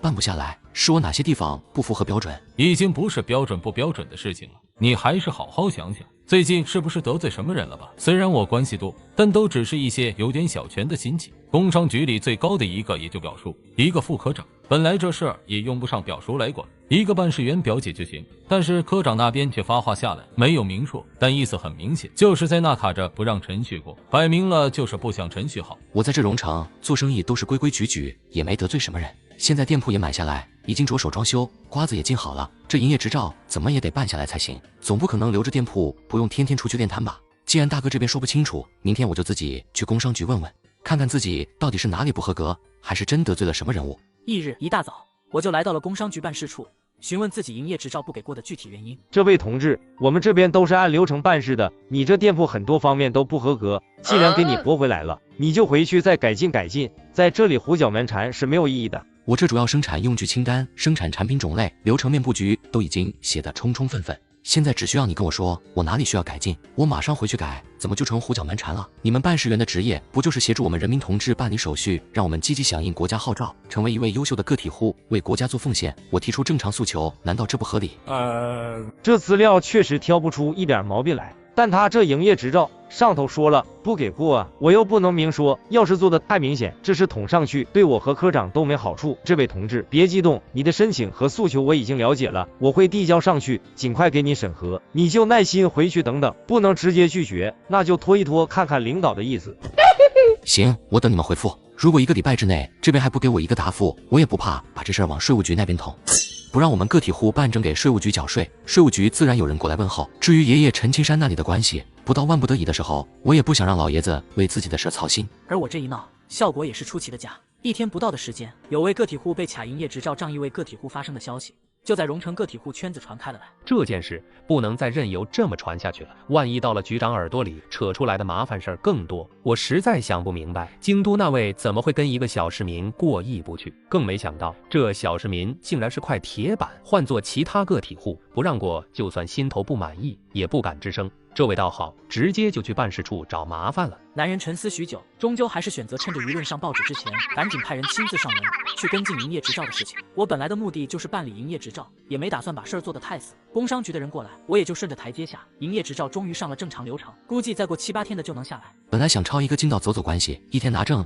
没想到还是亲自下场折腾了一番，怎么好端端的惹了里面的人？兴许是卖什么东西的时候动了别人的奶酪，正好人家在里面有人想动动手指为难我，看来以后凡事都得提防着点了。等着房子装修的这几天，我也没闲着，带着江庆国天天泡在厨房炒瓜子。1个礼拜的时间一晃而过，一共炒了4000多斤的瓜子。今天房子差不多也装修完成，我回新房大概检查了一番，整个房间温馨明亮，整栋楼房看起来焕然一新。下午我就回去，明天带我媳妇和女儿过来，先去订一些家具。虽然这房子不大，对现在的我来说，却像是存在着某种意义，比我后世在魔都买的汤品一尘都欣喜得多。和装修师傅交谈剩下事情，我就去坐火车回了文兴镇。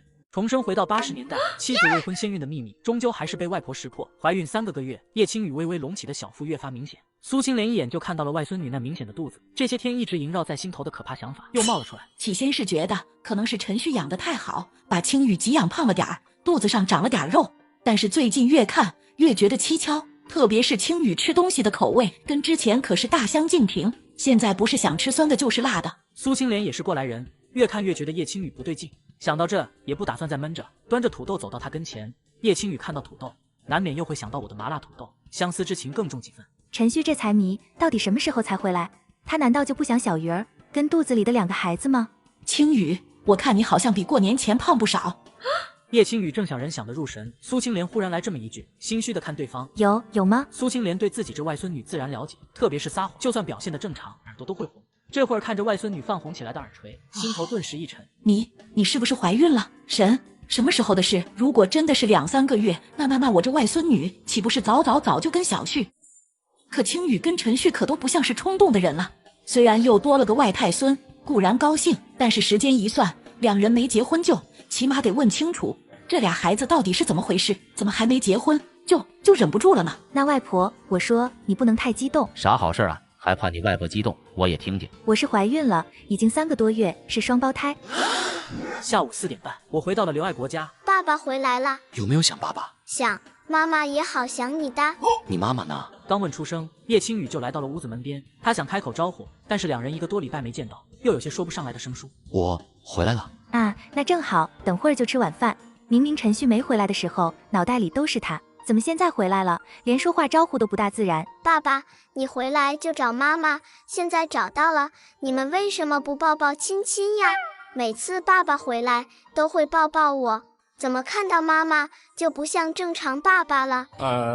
叶青雨听到小鱼儿这话，也有些手足无措，想起来今天中午的事，就赶紧趁着这个话题朝我说：“那个外公外婆知道我怀孕的事情了，我要当姐姐啦。”那二老没跟你说什么吧？这会儿，刘爱国和苏青莲正站在厨房里，一人手里拿着扫帚，一人手里拿着擀面棍。你去把那臭小子教训一顿，我继续做饭。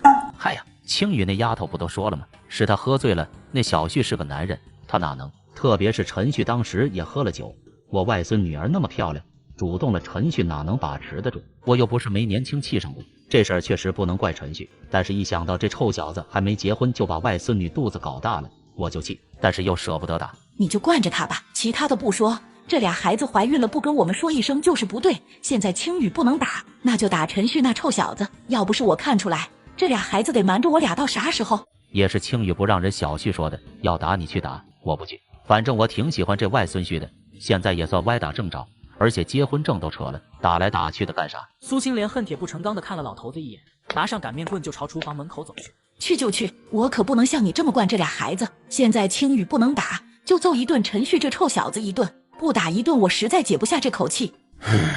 院子里，我也从叶青雨这里知道了他摊牌的过程，知道这妮子把责任都揽他身上，心头触动之余，有些气又舍不得说。既然二老生气，我皮糙肉厚，让二老打一顿出气也行，你别什么都揽在你头上。这事儿我责任更大，我去承受二老的怒火，让他们撒撒气。不成，你不能去，我才舍不得。你怕我挨揍？怕，不想你被揍。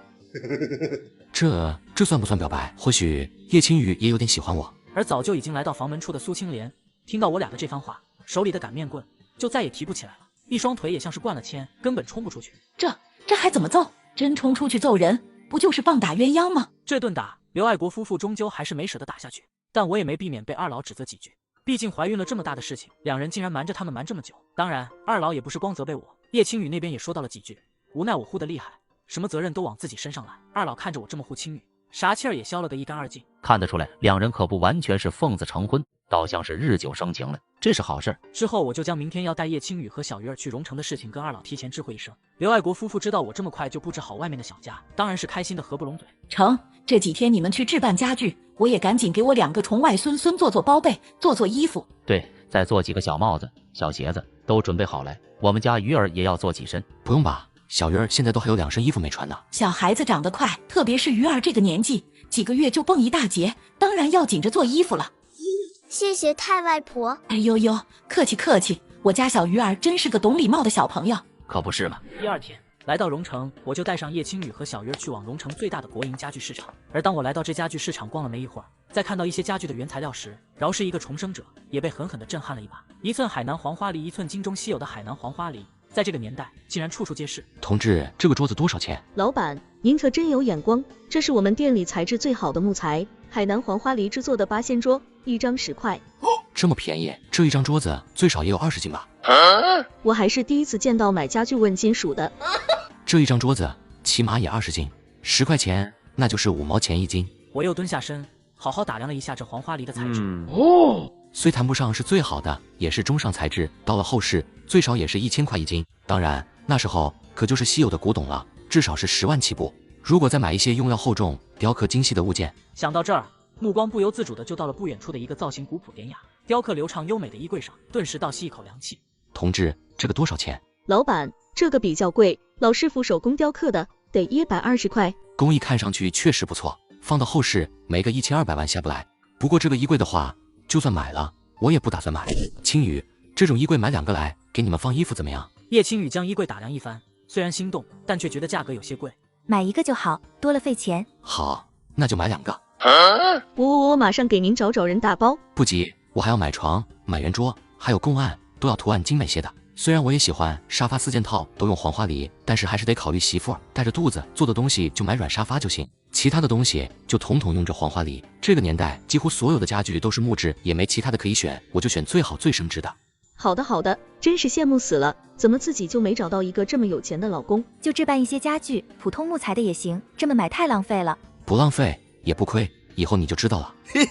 我在这家具市场一逛，就是一个下午的时间，订了不少物件，一口气就花掉了1100多块钱。震惊一众家具市场的员工，也把叶青雨惊得一愣一愣的，我却丝毫不觉得心痛，爽快麻利的付了100多，留了个地址，让家具市场后天给送上门去。眨眼就到了搬家这天，这一忙活又是一整天的时间，忙活不止小家这几天，江庆国也没闲着，早就将剩下1000斤的瓜子都炒完了，营业执照也成功到手。2天后，千里香瓜子铺正式开张。不过我这条街道平时人流量不多，所以在开张之前得先手动去引一波流才行。对于引流，我也有自己的一套心得，与其大费周章的派发传单，倒不如亲自带上产品，让产品自己给自己打广告。我买了1000多个牛皮纸信封，就开始在信封上写店铺地址。我记得陈旭好像初中都没毕业吧，而且那时候脑袋不灵光，认字都难吧。